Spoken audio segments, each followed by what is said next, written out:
Hi friends, ಎಲ್ಲರಿಗೂ ನಮಸ್ಕಾರ.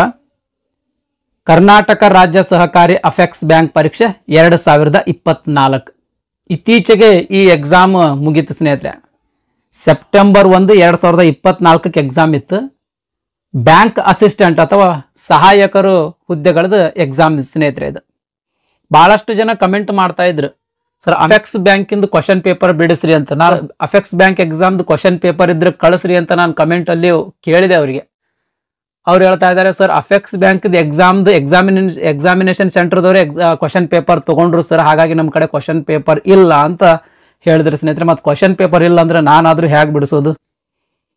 ಆದ್ರೆ ಒಂದು 2-3 ದಿನದ ಹಿಂದೆ ಕೀ ಆನ್ಸರ್ ಬಿಟ್ಟಾರಿ ಈ ಅಫೀಸಿಯಲ್ ವೆಬ್ಸೈಟ್ನಾಗ. ಈ ಕರ್ನಾಟಕ ಸ್ಟೇಟ್ ಕೋಆಪರೇಟಿವ್ ಅಫೆಕ್ಸ್ ಬ್ಯಾಂಕಿನ ಅಫೀಸಿಯಲ್ ವೆಬ್ಸೈಟ್ನಾಗ ಕೀ ಆನ್ಸರ್ ಬಿಟ್ಟಾರ. ಕೀ ಆನ್ಸರ್ ಜೊತೆಗೆ ಕ್ವಶನ್ ಪೇಪರು ಕೂಡ ಅಪ್ಲೋಡ್ ಮಾಡ್ಯಾರ ಸ್ನೇಹಿತರೆ. ಯಾರಿಗೆ ಕೀ ಆನ್ಸರ್ ಬೇಕಾಗಿತ್ತು, ಜಸ್ಟ್ ಕ್ವಶನಿಗೆ ಆನ್ಸರ್ ನೋಡಬೇಕಾಗಿತ್ತು ಅಂತ ಅನ್ನೋರಿದ್ರಿ ಅಂತಂದ್ರೆ ಈ ಬ್ಯಾಂಕಿನ ಅಫೀಸಿಯಲ್ ವೆಬ್ಸೈಟ್ಗೆ ಹೋಗ್ರಿ. ಆ ಅಫೀಸಿಯಲ್ ವೆಬ್ಸೈಟ್ನಾಗ ನಿಮಗೆ ಹೋಮ್ ಪೇಜ್ನಾಗೆ ಸಿಗ್ತದ. ಹೋಮ್ ಪೇಜ್ನಾಗೆ ಅಲ್ಲಿ ನ್ಯೂ ಅಂತೇಳಿ ಒಂದು ರೆಡ್ದು ಬ್ಲಿಂಕ್ ಆಗ್ತಿರ್ತದ. ಆ ಬ್ಲಿಂಕ್ ಮೇಲೆ ಕ್ಲಿಕ್ ಮಾಡಿರಿ ಅಂತಂದ್ರೆ ನಿಮಗೆ question paper with key answer ಸಿಗ್ತಾವ. ಇಲ್ರಿ ನಮಗೆ ಕ್ವಶನಿಗೆ ಸಂಬಂಧಪಟ್ಟಂತ ಇನ್ ಡಿಟೇಲ್ ಮಾಹಿತಿನೂ ಬೇಕಾಗಿತ್ತು ಅಂತ ಅನ್ನೋರಿದ್ರಿ ಅಂತಂದ್ರೆ ಈ ವಿಡಿಯೋ ನೋಡ್ರಿ ಸ್ನೇಹಿತರೆ. ಕೋಆಪರೇಟಿವ್ ಸಂಬಂಧಪಟ್ಟಂಗೆ 50 ಪ್ರಶ್ನೆ ಕೇಳ್ಯಾರ, ಬ್ಯಾಂಕಿಗೆ ಸಂಬಂಧಪಟ್ಟಂಗೆ 25 ಪ್ರಶ್ನೆಗಳೇನೋ ಕೇಳ್ಯಾರ ಸ್ನೇಹಿತರೆ.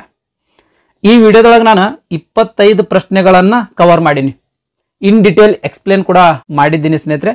ಹಾಗಾಗಿ ವಿಡಿಯೋ ಸ್ಕಿಪ್ ಮಾಡ್ಲಾರ್ದಂಗೆ ಕೊನೆ ತನಕ ನೋಡ್ರಿ.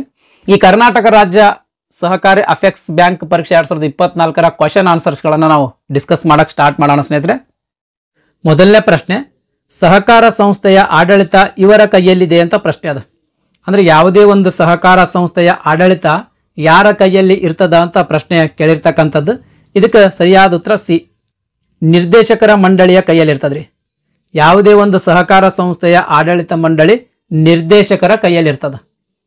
ಕರ್ನಾಟಕ ಸಹಕಾರ ಸಂಘಗಳ ಸಂಘಗಳ ಕಾಯ್ದೆ 1959. ಈ ಕಾಯ್ದೆಯಲ್ಲಿ ಸೆಕ್ಷನ್ 26 ಬರ್ತದೆ ಸ್ನೇಹಿತರೆ. ಈ ಸೆಕ್ಷನ್ 26 ಸಹಕಾರ ಸಂಘದಲ್ಲಿ ಅಂತಿಮ ಅಧಿಕಾರದ ಬಗ್ಗೆ ಹೇಳ್ತದೆ. ಈ ಅಧಿನಿಯಮ, ನಿಯಮಗಳು ಮತ್ತು ಉಪವಿಧಿಗಳು ಆಮೇಲೆ ಉಪಬಂಧಗಳಿಗೆ ಒಳಪಟ್ಟು ಸಹಕಾರ ಸಂಘದ ಅಂತಿಮ ಅಧಿಕಾರ ಸರ್ವ ಸದಸ್ಯರಲ್ಲಿರತಕ್ಕದ್ದು ಅಂತ ಈ ಸೆಕ್ಷನ್ ಹೇಳ್ತದೆ. ಅಂತಿಮ ಅಧಿಕಾರ ಯಾರ ಕೈಯಲ್ಲಿ ಇರ್ತೈತಿ? ಸರ್ವ ಸದಸ್ಯರ ಕೈಯಲ್ಲಿ ಇರ್ತೈತಿ. ಅಂದ್ರೆ ಆ ಸಹಕಾರ ಸಂಘದ ಸದಸ್ಯರುಗಳ ಕೈಯಲ್ಲಿ ಇರ್ತೈತಿ. ಆದ್ರೆ ಪ್ರಶ್ನೆ ಕೇಳಿರ್ತಕ್ಕಂಥದ್ದೇನು, ಅಂತಿಮ ಅಧಿಕಾರ ಯಾರ ಕೈಯಲ್ಲಿ ಇರ್ತದಂತ ಕೇಳಿಲ್ಲ, ಆಡಳಿತ ಮಂಡಳಿ ಯಾರ ಕೈಯಲ್ಲಿ ಇರ್ತದ ಅಂತ ಕೇಳ್ಯಾರ ಸ್ನೇಹಿತರೆ. ಸೆಕ್ಷನ್ 28A, ಈ ಸೆಕ್ಷನ್ 28A ಸಹಕಾರ ಸಂಘಗಳ ಕಾರ್ಯನಿರ್ವಹಣೆಯ ಬಗ್ಗೆ ಹೇಳ್ತದೆ ಸ್ನೇಹಿತರೆ. ಈ ಸೆಕ್ಷನ್ 28A ಸಹಕಾರ ಸಂಘಗಳ ಕಾರ್ಯನಿರ್ವಹಣೆಯ ಬಗ್ಗೆ ಹೇಳ್ತದ. ಈ ಸೆಕ್ಷನ್ ಬಗ್ಗೆ ನೋಡೋಣ ಸ್ನೇಹಿತರೆ. ಪ್ರತಿ ಸಹಕಾರ ಸಂಘದಲ್ಲಿ ಅದರ ಉದ್ದೇಶದ ಸಾಧನೆಗಾಗಿ ಆಡಳಿತವನ್ನ ನಡೆಸ್ಲಕ್ಕ ಒಂದು ಆಡಳಿತ ಮಂಡಳಿ ಇರತಕ್ಕದ್ದು ಅಂತ ಈ ಸೆಕ್ಷನ್ ಹೇಳ್ತದೆ. ಪ್ರತಿಯೊಂದು ಸಹಕಾರ ಸಂಘದಲ್ಲಿ ಆಡಳಿತವನ್ನ ನೋಡ್ಕೊಂಡು ಹೋಗಕ್ಕೆ ಅಥವಾ ನಡೆಸ್ಲಕ್ಕ ಒಂದು ಆಡಳಿತ ಮಂಡಳಿ ಇರಬೇಕು ಅಂತ ಕಿಶಿಂದೇಳಿ ಈ ಸೆಕ್ಷನ್ ಹೇಳ್ತದೆ ಸ್ನೇಹಿತರೆ. ಈ ಆಡಳಿತ ಮಂಡಳಿಯನ್ನ ಸಂಘದ ಸಾಮಾನ್ಯ ಸದಸ್ಯರು ಚುನಾಯಿಸತಕ್ಕದ್ದು ಅಂತ ಈ ಸೆಕ್ಷನ್ ಹೇಳ್ತದೆ. ಅಂದ್ರೆ ಈ ಆಡಳಿತ ಮಂಡಳಿಗೆ ಯಾರು ಚುನಾವಣೆಗೆ ನಿಲ್ಲಬಹುದು ಅಂತಂದ್ರೆ ಆ ಸಂಘದ ಸದಸ್ಯರು ಸ್ನೇಹಿತರೆ. ಆ ಸಂಘದ ಸದಸ್ಯರು ಈ ಆಡಳಿತ ಮಂಡಳಿಯ ಚುನಾವಣೆಗೆ ನಿಲ್ಲಬಹುದು ಸ್ನೇಹಿತರೆ. ಆಮೇಲೆ ಪ್ರತಿ ಸಹಕಾರ ಸಂಘದ ಚುನಾವಣೆಗಳು ಕಾಯ್ದೆಯ ಪ್ರಕಾರ ಸರ್ಕಾರದಿಂದ ಸ್ಥಾಪಿಸಲ್ಪಟ್ಟಿರ್ತಕ್ಕಂಥ ಸಹಕಾರ ಚುನಾವಣಾ ಪ್ರಾಧಿಕಾರದ ಮೂಲಕ ನಡೆಸತಕ್ಕದ್ದು ಅಂತ ಈ ಸೆಕ್ಷನ್ ಹೇಳ್ತದೆ.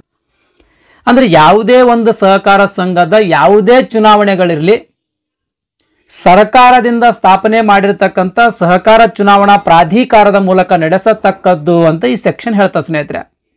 ನೆಕ್ಸ್ಟ್, ಈ ಆಡಳಿತ ಮಂಡಳಿಯನ್ನ ನಿರ್ದೇಶಕರ ಮಂಡಳಿ ಅಂತ ಕರೀತಾರೆ. ಈ 20A ಸೆಕ್ಷನ್ ಪ್ರತಿಯೊಂದು ಸಹಕಾರ ಸಂಘದ ಆಡಳಿತವನ್ನ ನಡೆಸ್ಕೊಂಡು ಹೋಗಕ್ಕೆ ಒಂದು ಆಡಳಿತ ಮಂಡಳಿ ಇರಬೇಕು ಅಂತ ಹೇಳಿತ್ತು. ಆ ಆಡಳಿತ ಮಂಡಳಿಯನ್ನೇ ನಿರ್ದೇಶಕರ ಮಂಡಳಿ ಅಂತ ಕರೀತಾರೆ ಸ್ನೇಹಿತರೆ. ಈ ನಿರ್ದೇಶಕರ ಮಂಡಳಿಯ ಸದಸ್ಯರನ್ನ ನಿರ್ದೇಶಕರು ಅಂತ ಕರೀತಾರೆ ಸ್ನೇಹಿತರೆ. ಈ ನಿರ್ದೇಶಕರ ಮಂಡಳಿಯಲ್ಲಿ ಯಾರು ಚುನಾವಣೆಯಾಗಿ ಸದಸ್ಯರಾಗಿರ್ತಾರಲ್ರಿ ಆ ಸದಸ್ಯರೆಲ್ಲರನ್ನೂ ಕೂಡ ಡೈರೆಕ್ಟರ್ಸ್ ಅಂತ ಕರೀತಾರೆ, ನಿರ್ದೇಶಕರು ಅಂತ ಕರೀತಾರೆ ಸ್ನೇಹಿತರೆ. ಈ ನಿರ್ದೇಶಕರ ಮಂಡಳಿ ಅಥವಾ ಈ ಆಡಳಿತ ಮಂಡಳಿಯ ಚುನಾವಣೆಗಳು ಸಹ ಸಹಕಾರ ಚುನಾವಣಾ ಪ್ರಾಧಿಕಾರ ನಡೆಸತಕ್ಕದ್ದು ಅಂತ ಈ ಸೆಕ್ಷನ್ ಹೇಳ್ತಾ ಸ್ನೇಹಿತರೆ. ಇಲ್ಲಿಗೆ ನಿಮಗೆ ಈ ಪ್ರಶ್ನೆಗೆ ಉತ್ತರ ಕ್ಲಿಯರ್ ಐತೆ ಅಂತ ಅನ್ಕೊಳ್ತೀನಿ. ಯಾವುದೇ ಒಂದು ಸಹಕಾರ ಸಂಘದ ಆಡಳಿತ ಯಾರ ಕೈಯಲ್ಲಿ ಇರ್ತದ್ರಿ? ನಿರ್ದೇಶಕರ ಮಂಡಳಿಯ ಕೈಯಲ್ಲಿ ಇರ್ತದೆ. ಈ ನಿರ್ದೇಶಕರ ಮಂಡಳಿಯೇ ಸಹಕಾರದ ದಿನನಿತ್ಯದ ಆಡಳಿತವನ್ನ ನೋಡ್ಕೊಂಡು ಹೋಗ್ತವ. ಓಕೆ.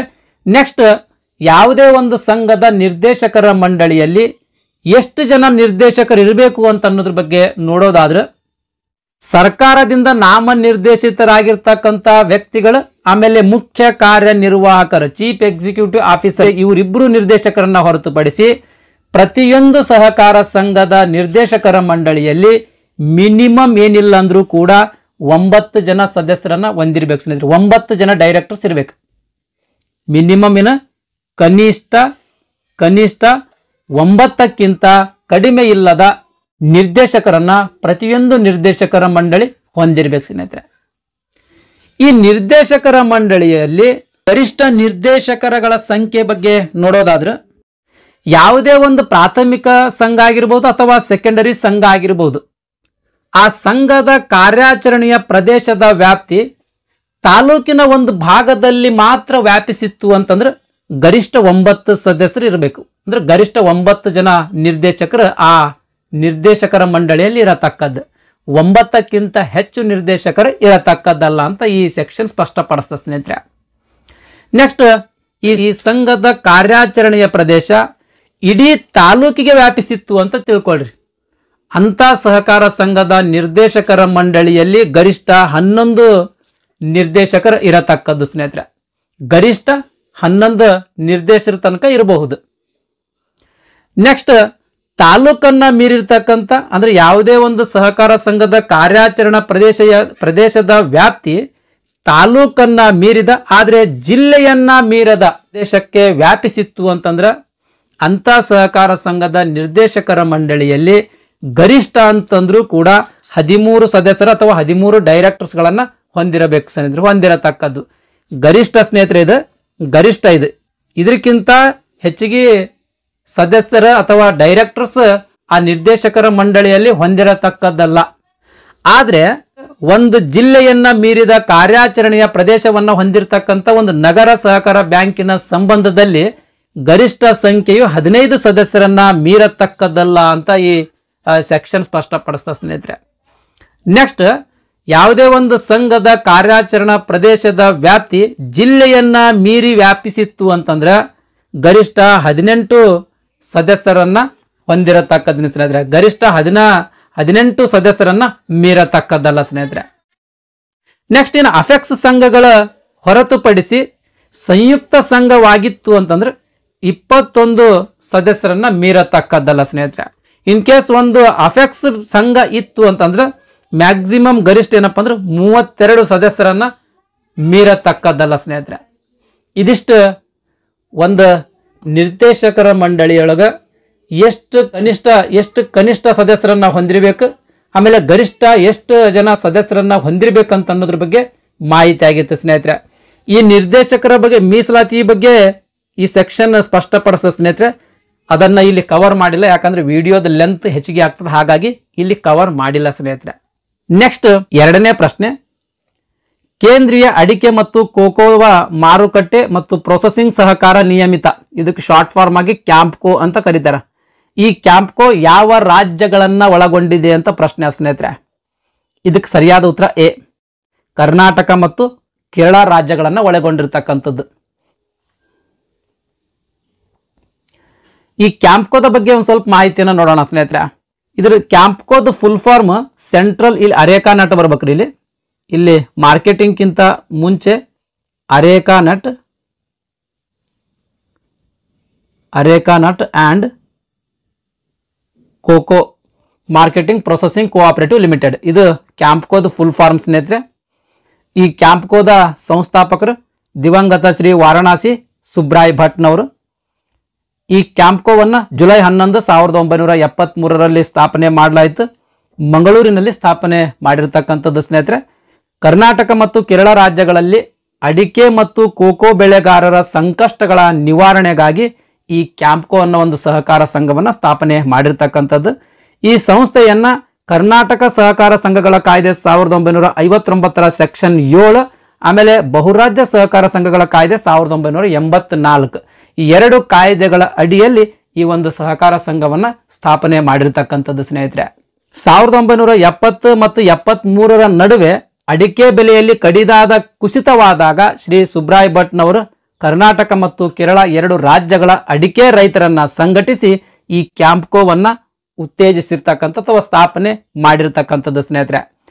ಸುಬ್ರಾಯ್ ಭಟ್ನವರು 1973 ಈ ಸಂಸ್ಥೆ ಪ್ರಾರಂಭವಾದಾಗಿನಿಂದ ಡಿಸೆಂಬರ್ 1990 ಅಂತ್ಯದವರೆಗೂ ಈ ಕ್ಯಾಂಪ್ಕೋದ ಅಧ್ಯಕ್ಷರಾಗಿ ಕಾರ್ಯವನ್ನ ನಿರ್ವಹಿಸಿದ್ರು.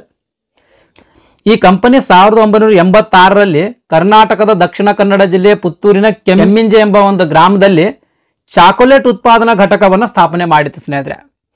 ಈ ಚಾಕೊಲೇಟ್ ಉತ್ಪಾದನಾ ಘಟಕವನ್ನು ಸ್ಥಾಪನೆ ಮಾಡಿ ಕ್ಯಾಂಪ್ಕೋ ಅಂತ ಬ್ರ್ಯಾಂಡಿನ ಮೂಲಕ ಈ ಚಾಕೊಲೇಟ್ಗಳನ್ನು ಮಾರಾಟ ಮಾಡ್ತಿರ್ತಕ್ಕಂಥದ್ದು ಸ್ನೇಹಿತರೆ. ನೆಕ್ಸ್ಟ್, ಕಾರ್ಖಾನೆಯ ಉತ್ಪನ್ನ ಬ್ರ್ಯಾಂಡ್ಗಳನ್ನು ವೈವಿಧ್ಯತೆಗೊಳಿಸ್ಲಕ್ಕ ನೆಸ್ಲೆ ಎಂಬ ಲಿಮಿಟೆಡ್ನೊಂದಿಗೆ ತಾಂತ್ರಿಕ ಸಹಕಾರ ಉದ್ಯಮವನ್ನ ಸಹ ಪ್ರವೇಶಿಸಿರ್ತಕ್ಕಂಥದ್ದು. ದೇಶದಾದ್ಯಂತ ಒಟ್ಟು 174 ವಿತರಣಾ ಕೇಂದ್ರಗಳು ಅಸ್ತಿತ್ವದಲ್ಲಿದ್ದು ಅವುಗಳ ಮೂಲಕ ಅಡಿಕೆ ಮಾರಾಟ ಮಾಡಲಾಗ್ತಾ ಇದೆ ಸ್ನೇಹಿತರೆ. 1000ಕ್ಕೂ ಮೀರಿ ಈ ಕ್ಯಾಂಪ್ಕೋದಲ್ಲಿ ನೌಕರರ ಕಾರ್ಯವನ್ನು ನಿರ್ವಹಿಸ್ತಿರ್ತಕ್ಕಂಥದ್ದು. ಈಗ ಪ್ರಸ್ತುತವಾಗಿ ಈ ಕ್ಯಾಂಪ್ಕೋದ ಅಧ್ಯಕ್ಷರಾಗಿ ಕಿಶೋರ್ ಕುಮಾರ್ ಕೊಡಗಿನವರ ಕಾರ್ಯವನ್ನ ನಿರ್ವಹಿಸ್ತಿರ್ತಕ್ಕಂಥದ್ದು. ಅದೇ ರೀತಿ ಶಂಕರ್ ನಾರಾಯಣ ಭಟ್ ಅಂತೇಳಿ ಉಪಾಧ್ಯಕ್ಷರಾಗಿ ಕಾರ್ಯವನ್ನ ನಿರ್ವಹಿಸ್ತಿರ್ತಕ್ಕಂಥದ್ದು ಸ್ನೇಹಿತರೆ. ಇದಿಷ್ಟು ಕ್ಯಾಂಪ್ಕೋದ ಬಗ್ಗೆ ಮಾಹಿತಿಯಾಗಿತ್ತು. ನೆಕ್ಸ್ಟ್ 3ನೇ ಪ್ರಶ್ನೆ, ನಬಾರ್ಡ್ ಸಂಸ್ಥೆ ಸ್ಥಾಪನೆಯಾದ ವರ್ಷ. ಇದಕ್ಕೆ ಸರಿಯಾದ ಉತ್ತರ ಸಿ, 1982 ನಬಾರ್ಡ್ ಸಂಸ್ಥೆ ಸ್ಥಾಪನೆ ಆಯ್ತು ಸ್ನೇಹಿತರೆ. ನಬಾರ್ಡ್ ಇಸ್ ಶಾರ್ಟ್ ಫಾರ್ಮ್ ರೀ. NABARD full form national bank for agriculture and rural development. ಇದು ನಬಾರ್ಡ್ ಫುಲ್ ಫಾರ್ಮ್. ಕನ್ನಡದಲ್ಲಿ ರಾಷ್ಟ್ರೀಯ ಕೃಷಿ ಮತ್ತು ಗ್ರಾಮೀಣಾಭಿವೃದ್ಧಿ ಬ್ಯಾಂಕ್ ಅಂತ ಕರಿತೀವಿ ನಾವು. ಕೃಷಿ ಮತ್ತು ಗ್ರಾಮೀಣಾಭಿವೃದ್ಧಿಗೆ ಭಾರತೀಯ ರಿಸರ್ವ್ ಬ್ಯಾಂಕ್ ತನ್ನಲ್ಲೇ ಇದ್ದ ಒಂದು ಪ್ರತ್ಯೇಕ ವಿಭಾಗದ ಮೂಲಕ ಸಾಲ ಸೌಲಭ್ಯವನ್ನು ನೀಡುತ್ತಿತ್ತು. RBI ಕೃಷಿ ಮತ್ತು ಗ್ರಾಮೀಣಾಭಿವೃದ್ಧಿಗೆ ತನ್ನಲ್ಲೇ ಒಂದು ವಿಭಾಗ ಮಾಡಿತ್ತು. ವಿಭಾಗ ಮಾಡಿ ಆ ವಿಭಾಗದ ಮೂಲಕ ಇದಕ್ಕೆ ಸಾಲವನ್ನು ನೀಡುತ್ತಿತ್ತು.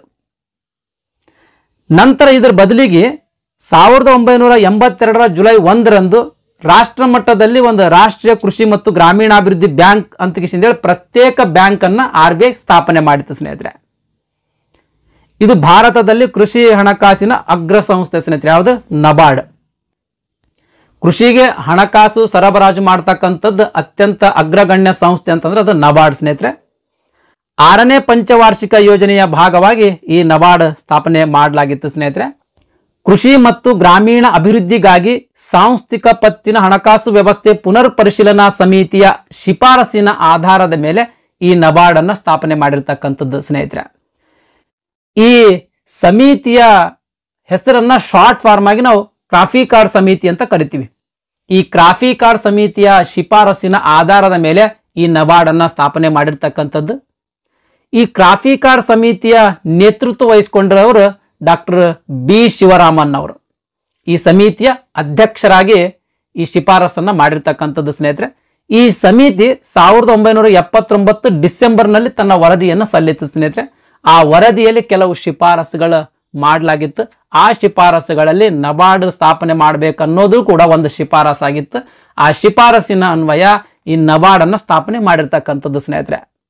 ನಬಾರ್ಡ್ ಭಾರತದ ರಿಸರ್ವ್ ಬ್ಯಾಂಕಿನ ಅಂಗ ಸಂಸ್ಥೆಯಾಗಿ ಕೆಲಸವನ್ನ ನಿರ್ವಹಿಸುತ್ತದೆ. ಕೃಷಿ ಮತ್ತು ಗ್ರಾಮೀಣ ಅಭಿವೃದ್ಧಿಯ ಹಣಕಾಸಿನ ಪೂರೈಕೆಗೆ ಸಂಬಂಧಿಸಿದಂಗ ಕೃಷಿ ಮತ್ತು ಗ್ರಾಮೀಣ ಅಭಿವೃದ್ಧಿ ನಿಗಮದ ಮತ್ತು ಭಾರತ ರಿಸರ್ವ್ ಬ್ಯಾಂಕಿನ ಪುನರ್ಧನ ಕಾರ್ಯಗಳನ್ನ ಇದಕ್ಕೆ ವಹಿಸಲಾಗಿರ್ತಕ್ಕಂಥದ್ದು. RBI ನಿಂದ ನಬಾರ್ಡ್ಗೆ ವಹಿಸಿರುವಂತೆ ಸಹಕಾರ ಬ್ಯಾಂಕುಗಳ ತನಿಖೆಯನ್ನ ಕೈಗೊಳ್ಳುತ್ತದೆ. ಈ ಸಹಕಾರ ಬ್ಯಾಂಕ್ಗಳ ತನಿಖೆಯನ್ನ ಕೈಗೊಳ್ಳುವವರು ಯಾರೇ? ನಬಾರ್ಡ್. ಈ ಸಹಕಾರ ಬ್ಯಾಂಕ್ಗಳ ತನಿಖೆಯನ್ನ ಕೈಗೊಳ್ಳಬೇಕಂತ ನಬಾರ್ಡ್ಗೆ ವಹಿಸಿಕೊಟ್ಟವ್ರು ಯಾರೇ? RBI. ಮೋಸ್ಟ್ ಇಂಪಾರ್ಟೆಂಟ್ ಸ್ನೇಹಿತರೆ, ಬಹಳಷ್ಟು ಎಕ್ಸಾಮ್ಗಳಲ್ಲಿ ಈ ಪಾಯಿಂಟ್ಸ್ ಮೇಲೆ ಪ್ರಶ್ನೆ ಬಂದಾದ್ರಿ. ಸಹಕಾರ ಬ್ಯಾಂಕ್ಗಳ ತನಿಖೆಯನ್ನ ಯಾರು ಕೈಗೊಳ್ಳುತ್ತಾರೆ ಅಥವಾ ಯಾವ ಸಂಸ್ಥೆ ಕೈಗೊಳ್ಳುತ್ತದೆ ಅಂತ ಹೇಳಿ ಪ್ರಶ್ನೆ ಬಂದಾದ್ರಿ. ನಬಾರ್ಡ್ ಸರಿಯಾದ ಉತ್ತರ. ಸಹಕಾರ ಬ್ಯಾಂಕ್ಗಳ ತನಿಖೆಯನ್ನ ನಬಾರ್ಡ್ ಕೈಗೊಳ್ತದ. ಈ ಸಹಕಾರ ಬ್ಯಾಂಕ್ಗಳ ತನಿಖೆಯನ್ನ ನಬಾರ್ಡ್ ಕೈಗೊಳ್ಬೇಕಂತ ಹೇಳಿ ಈ RBI ಏನಪ್ಪಾ ಅಂತಂದ್ರೆ ನೇಮಿಸಿರ್ತಕ್ಕಂಥದ್ದು ಸ್ನೇಹಿತರೆ. ಬ್ಯಾಂಕರುಗಳ ಗ್ರಾಮೀಣಾಭಿವೃದ್ಧಿ ತರಬೇತಿಯ ಸಂಸ್ಥೆಯ ಮೂಲಕ ಬ್ಯಾಂಕ್ಗಳ ಸಿಬ್ಬಂದಿಗೆ ತರಬೇತಿಯನ್ನ ನೀಡಲಾಗ್ತಿದೆ. ಮಂಗಳೂರಿನಲ್ಲಿಯೂ ಸಹ ಅಂತ ಒಂದು ತರಬೇತಿ ಸಂಸ್ಥೆ ಇರ್ತಕ್ಕಂಥದ್ದು. ಈ ತರಬೇತಿ ಸಂಸ್ಥೆ ಕೇಂದ್ರ ಸ್ಥಾನ ಉತ್ತರ ಪ್ರದೇಶದ ಲಕ್ನೋದಲ್ಲಿ ಐತಿ ಸ್ನೇಹಿತರೆ. ಈ ನಬಾರ್ಡ್ ಗ್ರಾಮೀಣಾಭಿವೃದ್ಧಿ ತರಬೇತಿ ಸಂಸ್ಥೆಯ ಮೂಲಕ ಈ ಸಹಕಾರ ಬ್ಯಾಂಕ್ಗಳಿಗೆ ತರಬೇತಿ ಕೂಡ ನೀಡಲಾಗ್ತಾ ಇದೆ. ನಬಾರ್ಡ್ ರಾಜ್ಯಗಳು ಮತ್ತು ಕೇಂದ್ರಾಡಳಿತ ಪ್ರದೇಶಗಳಲ್ಲಿ 31 ಪ್ರಾದೇಶಿಕ ಕಚೇರಿಗಳನ್ನು ಹೊಂದಿರತಕ್ಕಂಥದ್ದು ಮತ್ತು ಜಿಲ್ಲಾ ಮಟ್ಟದಲ್ಲಿ 414 ಜಿಲ್ಲಾ ಅಭಿವೃದ್ಧಿ ವ್ಯವಸ್ಥಾಪಕರನ್ನ ಹೊಂದಿರತಕ್ಕಂಥದ್ದು ಸ್ನೇಹಿತರೆ. ಇದರ ಕೇಂದ್ರ ಕಚೇರಿ ಮುಂಬೈನಲ್ಲಿ ಐತ್ರಿ. ಇದು 336 ಜಿಲ್ಲಾ ಕಚೇರಿಗಳ 6 ತರಬೇತಿ ಕೇಂದ್ರಗಳ ಮತ್ತು ಶ್ರೀನಗರದಲ್ಲಿರ್ತಕ್ಕಂಥ ಒಂದು ವಿಶೇಷ ಕೋಶವನ್ನು ಹೊಂದಿರತಕ್ಕಂಥದ್ದು. ನಬಾರ್ಡ್ ಬಗ್ಗೆ ಬಹಳ ಮಾಹಿತಿ ಆದ್ರಿ, ನಾನು ಸುಮ್ಮ ಹೈಲೈಟ್ ಆಗಿ ಸ್ವಲ್ಪ ಮಾಹಿತಿಯನ್ನು ಇಲ್ಲಿ ಮೆನ್ಷನ್ ಮಾಡೇನ್ರಿ. 1949 ಬ್ಯಾಂಕಿಂಗ್ ನಿಯಂತ್ರಣ ಕಾಯ್ದೆಗೆ ಅನುಗುಣವಾಗಿ ನಬಾರ್ಡ್ RRBಗಳು ಮತ್ತು ಸಹಕಾರಿ ಬ್ಯಾಂಕ್ಗಳನ್ನ ಪರಿಶೀಲನೆ ಮಾಡ್ತದೆ. ಆಗ್ಲೇ ಹೇಳಿದೆ ನಾನು, ಸಹಕಾರಿ ಬ್ಯಾಂಕ್ಗಳನ್ನ ಪರಿಶೀಲನೆ ಮಾಡೋರು ಯಾರು ಅಂತಂದ್ರೆ ನಬಾರ್ಡ್ ಅಂತ ಹೇಳಿದೆ. ಈ ನಬಾರ್ಡ್ ಸಹಕಾರ ಬ್ಯಾಂಕ್ಗಳ ಜೊತೆಗೆ RRBಗಳನ್ನು ಕೂಡ ಪರಿಶೀಲನೆ ಮಾಡ್ತದ. ಈ ಪರಿಶೀಲನೆ 1949 ಬ್ಯಾಂಕಿಂಗ್ ರೆಗ್ಯುಲೇಷನ್ ಆಕ್ಟ್ ನ ಅನುಗುಣವಾಗಿ ಮಾಡ್ತದೆ ಸ್ನೇಹಿತರೆ. ಇದು ಶಾಲೇತರ ಸಹಕಾರ ಸಂಘಗಳನ್ನ ಮತ್ತು ರಾಜ್ಯ ಸಹಕಾರ ಕೃಷಿ ಮತ್ತು ಗ್ರಾಮೀಣಾಭಿವೃದ್ಧಿ ಬ್ಯಾಂಕ್ಗಳನ್ನ ಸ್ವಯಂ ಸೇವಕರಾಗಿ ಪರಿಶೀಲಿಸಲು ಅವಕಾಶವನ್ನ ನೀಡ್ತದೆ ಸ್ನೇಹಿತರೆ. ಈ ನಬಾರ್ಡ್ನ ಇವು ಪ್ರಾಮುಖ್ಯತೆಗಳು ಸರ್, ಇಂಪಾರ್ಟೆನ್ಸ್ ಆಫ್ ನಬಾರ್ಡ್. ದಯಮಾಡಿ ವಿಡಿಯೋ ಪಾಸ್ ಮಾಡಿ ನೋಡ್ರಿ ಸ್ನೇಹಿತರೆ, ಯಾಕಂದ್ರೆ ಇನ್ನೂ 23 ಕ್ವಶನ್ಸ್ ಬಿಡಿಸ್ಬೇಕ್ರಿ. ನೆಕ್ಸ್ಟ್ 4ನೇ ಪ್ರಶ್ನೆ, ಪ್ರಾಥಮಿಕ ಸಹಕಾರ ಸಂಘಗಳ ಮೂಲ ಬಂಡವಾಳ ಯಾವುದು ಅಂತ ಪ್ರಶ್ನೆ ಸ್ನೇಹಿತರೆ. ಇದಕ್ಕೆ ಸರಿಯಾದ ಉತ್ತರ ಎ, ಸದಸ್ಯರ ಷೇರು ಹಣ. ಮೂಲ ಬಂಡವಾಳ ಅನ್ನೋದು ಕಾನ್ಸೆಪ್ಟ್ ತಿಳ್ಕೊಂಡ್ರೆ ನೀವು ಈ ಪ್ರಶ್ನೆ ಉತ್ತರ ಮಾಡ್ಬೋದು ಸ್ನೇಹಿತರೆ. ಮೂಲ ಬಂಡವಾಳ ಅಂತ ಅನ್ನೋಕೆ ಒಂದು ಎಕ್ಸಾಂಪಲ್ ಕೊಡ್ತೀನಿ ರೀ. 20 ಜನ ಸದಸ್ಯರದಾರ, 20 ಜನ ಸೇರ್ಯಾರ, 20 ಜನ ಸೇರಿಗೆಸಿಂದ ಅವರು ಒಂದು ಸಹಕಾರ ಸಂಘ ಸ್ಥಾಪನೆ ಮಾಡ್ಬೇಕಂತಾರ. ಸಹಕಾರ ಸಂಘ ಸ್ಥಾಪನೆ ಮಾಡ್ಬೇಕಂತಂದ್ರೆ ಅದಕ್ಕೆ ಹಣಕಾಸು ಬೇಕ್ರಿ, ಹಣಕಾಸು ಬೇಕಾ.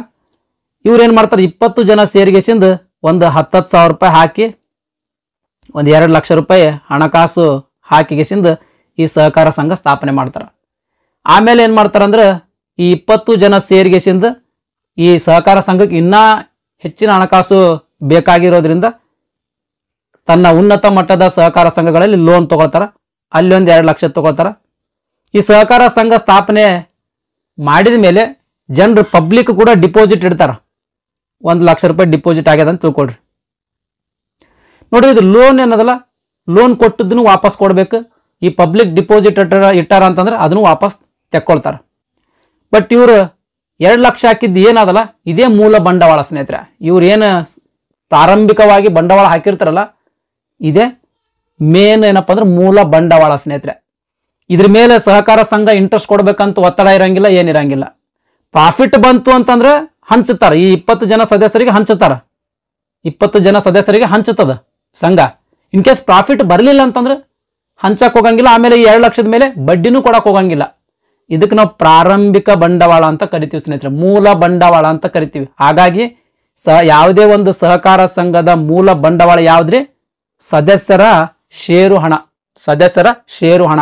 ಇನ್ ಕೇಸ್ 20 ಜನ ಸದಸ್ಯರದರ, ನೆಕ್ಸ್ಟ್ ಏನಪ್ಪಾ ಅಂದ್ರೆ ಈ ಸಹಕಾರ ಸಂಘ ಸ್ಥಾಪನೆ ಮಾಡಿದ ಮೇಲೆ ಒಂದು ವರ್ಷ ಆಗ್ಯದ ಅಂತ ತಿಳ್ಕೊಳ್ರಿ. 1 ವರ್ಷ ಆದ್ಮೇಲೆ ಇನ್ನೂ ಒಂದು 10 ಜನ ಬಂದ್ರ ಅಂತ ತಿಳ್ಕೊಳ್ರಿ.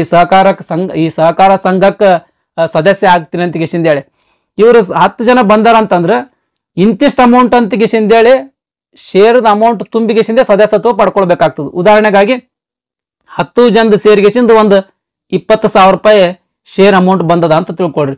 ಇದ್ರ ಮೇಲೂ ಕೂಡ ಈ ಬಡ್ಡಿ ಕಟ್ಟಂಗಿಲ್ಲ ಸ್ನೇಹಿತರೆ. ಅಂದ್ರೆ ಒಟ್ಟು ಇದ್ರ ಅರ್ಥ ಏನು ಅಂತಂದ್ರೆ, ಸದಸ್ಯರು ಏನು ಶೇರ್ ಅಮೌಂಟ್ ಹಾಕ್ತಾರಲ್ರಿ, ಸದಸ್ಯರ ಶೇರ್ ಹಣ ಏನದಲ್ಲ ಅದೇ ಆ ಸಂಘದ ಮೂಲ ಬಂಡವಾಳ ಸ್ನೇಹಿತರೆ. ಇದಿಷ್ಟು ಈ ಪ್ರಾಥಮಿಕ ಸಹಕಾರ ಸಂಘಗಳ ಮೂಲ ಬಂಡವಾಳಕ್ಕೆ ಸಂಬಂಧಪಟ್ಟಂಗೆ ಕಾನ್ಸೆಪ್ಟ್ ಕ್ಲಿಯರ್ ಆಗಿದೆ ಅಂತ ನಾನು ಅನ್ಕೊಳ್ತೀನಿ. ನೆಕ್ಸ್ಟ್ 5ನೇ ಪ್ರಶ್ನೆ, ಭೂ ಅಭಿವೃದ್ಧಿ ಬ್ಯಾಂಕ್ ಅಥವಾ ಭೂ ಅಡಮಾನ ಬ್ಯಾಂಕಿನ ಬದಲಾದ ಹೆಸರೇನು ಅಂತ ಪ್ರಶ್ನೆ ಸ್ನೇಹಿತರೆ.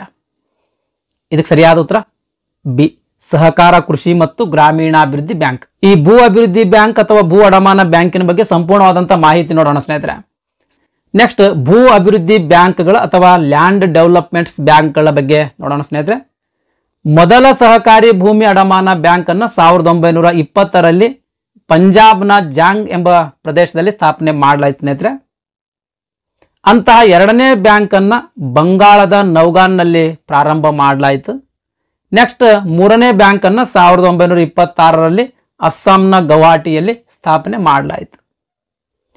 1926ರಲ್ಲಿ ನಡೆದಿರ್ತಕ್ಕಂಥ ರಿಜಿಸ್ಟ್ರಾರ್ಗಳ ಸಮ್ಮೇಳನದಲ್ಲಿ ಸಹಕಾರ ತತ್ವಗಳ ಆಧಾರದ ಮೇಲೆ ಈ ಭೂ ಅಡಮಾನ ಬ್ಯಾಂಕ್ಗಳನ್ನ ಸಂಘಟಿಸಬೇಕು ಅಂತ ಒತ್ತಾಯಿಸಿ ಒಂದು ಸಮಗ್ರ ನಿರ್ಣಯವನ್ನು ಅಂಗೀಕರಿಸಿತು. ಭೂ ಅಡಮಾನ ಬ್ಯಾಂಕ್ಗಳು ಸ್ಥಾಪನೆ ಆಗ್ಯಾವ್ರಿ, ಎಷ್ಟಾಗ್ಯಾವ ಅಂತ ಅನ್ನೋದು ಲೆಕ್ಕನೇ ಇಲ್ಲ. ಹಾಗಾಗಿ ಈ ಸಮ್ಮೇಳನದಾಗ ಸಂಘಟಿಸ್ಬೇಕು, ಅವೆಲ್ಲನ ಸಂಘಟಿಸ್ಬೇಕು ಅಂತ ಸ್ವಲ್ಪ ಎಷ್ಟಾಗ್ಯಾವ, ನಮ್ಮ ಕರ್ನಾಟಕದೊಳಗೆ ಎಷ್ಟಾಗ್ಯಾವ, ಭಾರತದೊಳಗೆ ಎಷ್ಟಾಗ್ಯಾವ ಅಂತ ಕಿಸಿಂದ ಅದು ಗೊತ್ತಾಗಬೇಕಂತ ಅನ್ನೋ ಉದ್ದೇಶಕ್ಕಾಗಿ ಈ ರಿಜಿಸ್ಟ್ರಾರ್ ಸಮ್ಮೇಳನದಲ್ಲಿ ಈ ಭೂ ಅಡಮಾನ ಬ್ಯಾಂಕ್ಗಳನ್ನ ಸಂಘಟಿಸುವ ಏನಪ್ಪಾ ಅಂದ್ರೆ ಒಂದು ನಿರ್ಣಯವನ್ನು ಅಂಗೀಕರಿಸಲಾಯಿತು ಸ್ನೇಹಿತರೆ. ಭೂ ಅಡಮಾನ ಬ್ಯಾಂಕ್ಗಳ ಸಂಘಟಿಸಿದ ಮೇಲೆ ಗೊತ್ತಾಯ್ತು ಮದ್ರಾಸ್ನಲ್ಲಿ 12 ಬ್ಯಾಂಕ್ಗಳು ಜೂನ್ 1927ರ ಹೊತ್ತಿಗೆ ಪ್ರಾರಂಭವಾಗಿದ್ವು ಅಂತ ಗೊತ್ತಾಯ್ತು ಸ್ನೇಹಿತರೆ. ನೆಕ್ಸ್ಟ್ ಸಹಕಾರದ ಟೌನ್ಸೆಂಡ್ ಸಮಿತಿ ನಿದರ್ಶನದಲ್ಲಿ 3 ಪ್ರಾಥಮಿಕ ಭೂ ಅಡಮಾನ ಬ್ಯಾಂಕ್ಗಳನ್ನು 1929ರಲ್ಲಿ ಬಾಂಬೆ ಪ್ರಾಂತ್ಯದಲ್ಲಿ ಸ್ಥಾಪನೆ ಮಾಡಲಾಯಿತು. ಅಂತ ಭೂ ಅಡಮಾನ ಬ್ಯಾಂಕ್ ಅನ್ನ ಮೈಸೂರಿನಲ್ಲಿ ಕೇಂದ್ರ ಭೂ ಅಡಮಾನ ಬ್ಯಾಂಕ್ ಅಂತ ರಚನೆ ಮಾಡಲಾಯಿತು ಸ್ನೇಹಿತರೆ. ಈ ಭೂ ಅಭಿವೃದ್ಧಿ ಬ್ಯಾಂಕ್ಗಳು ಹಳೆಯ ಸಾಲಗಳ ವಿಮೋಚನೆಯ ಕಡೆಗೆ ಹೆಚ್ಚು ಗಮನ ಹರಿಸಿದ್ದು.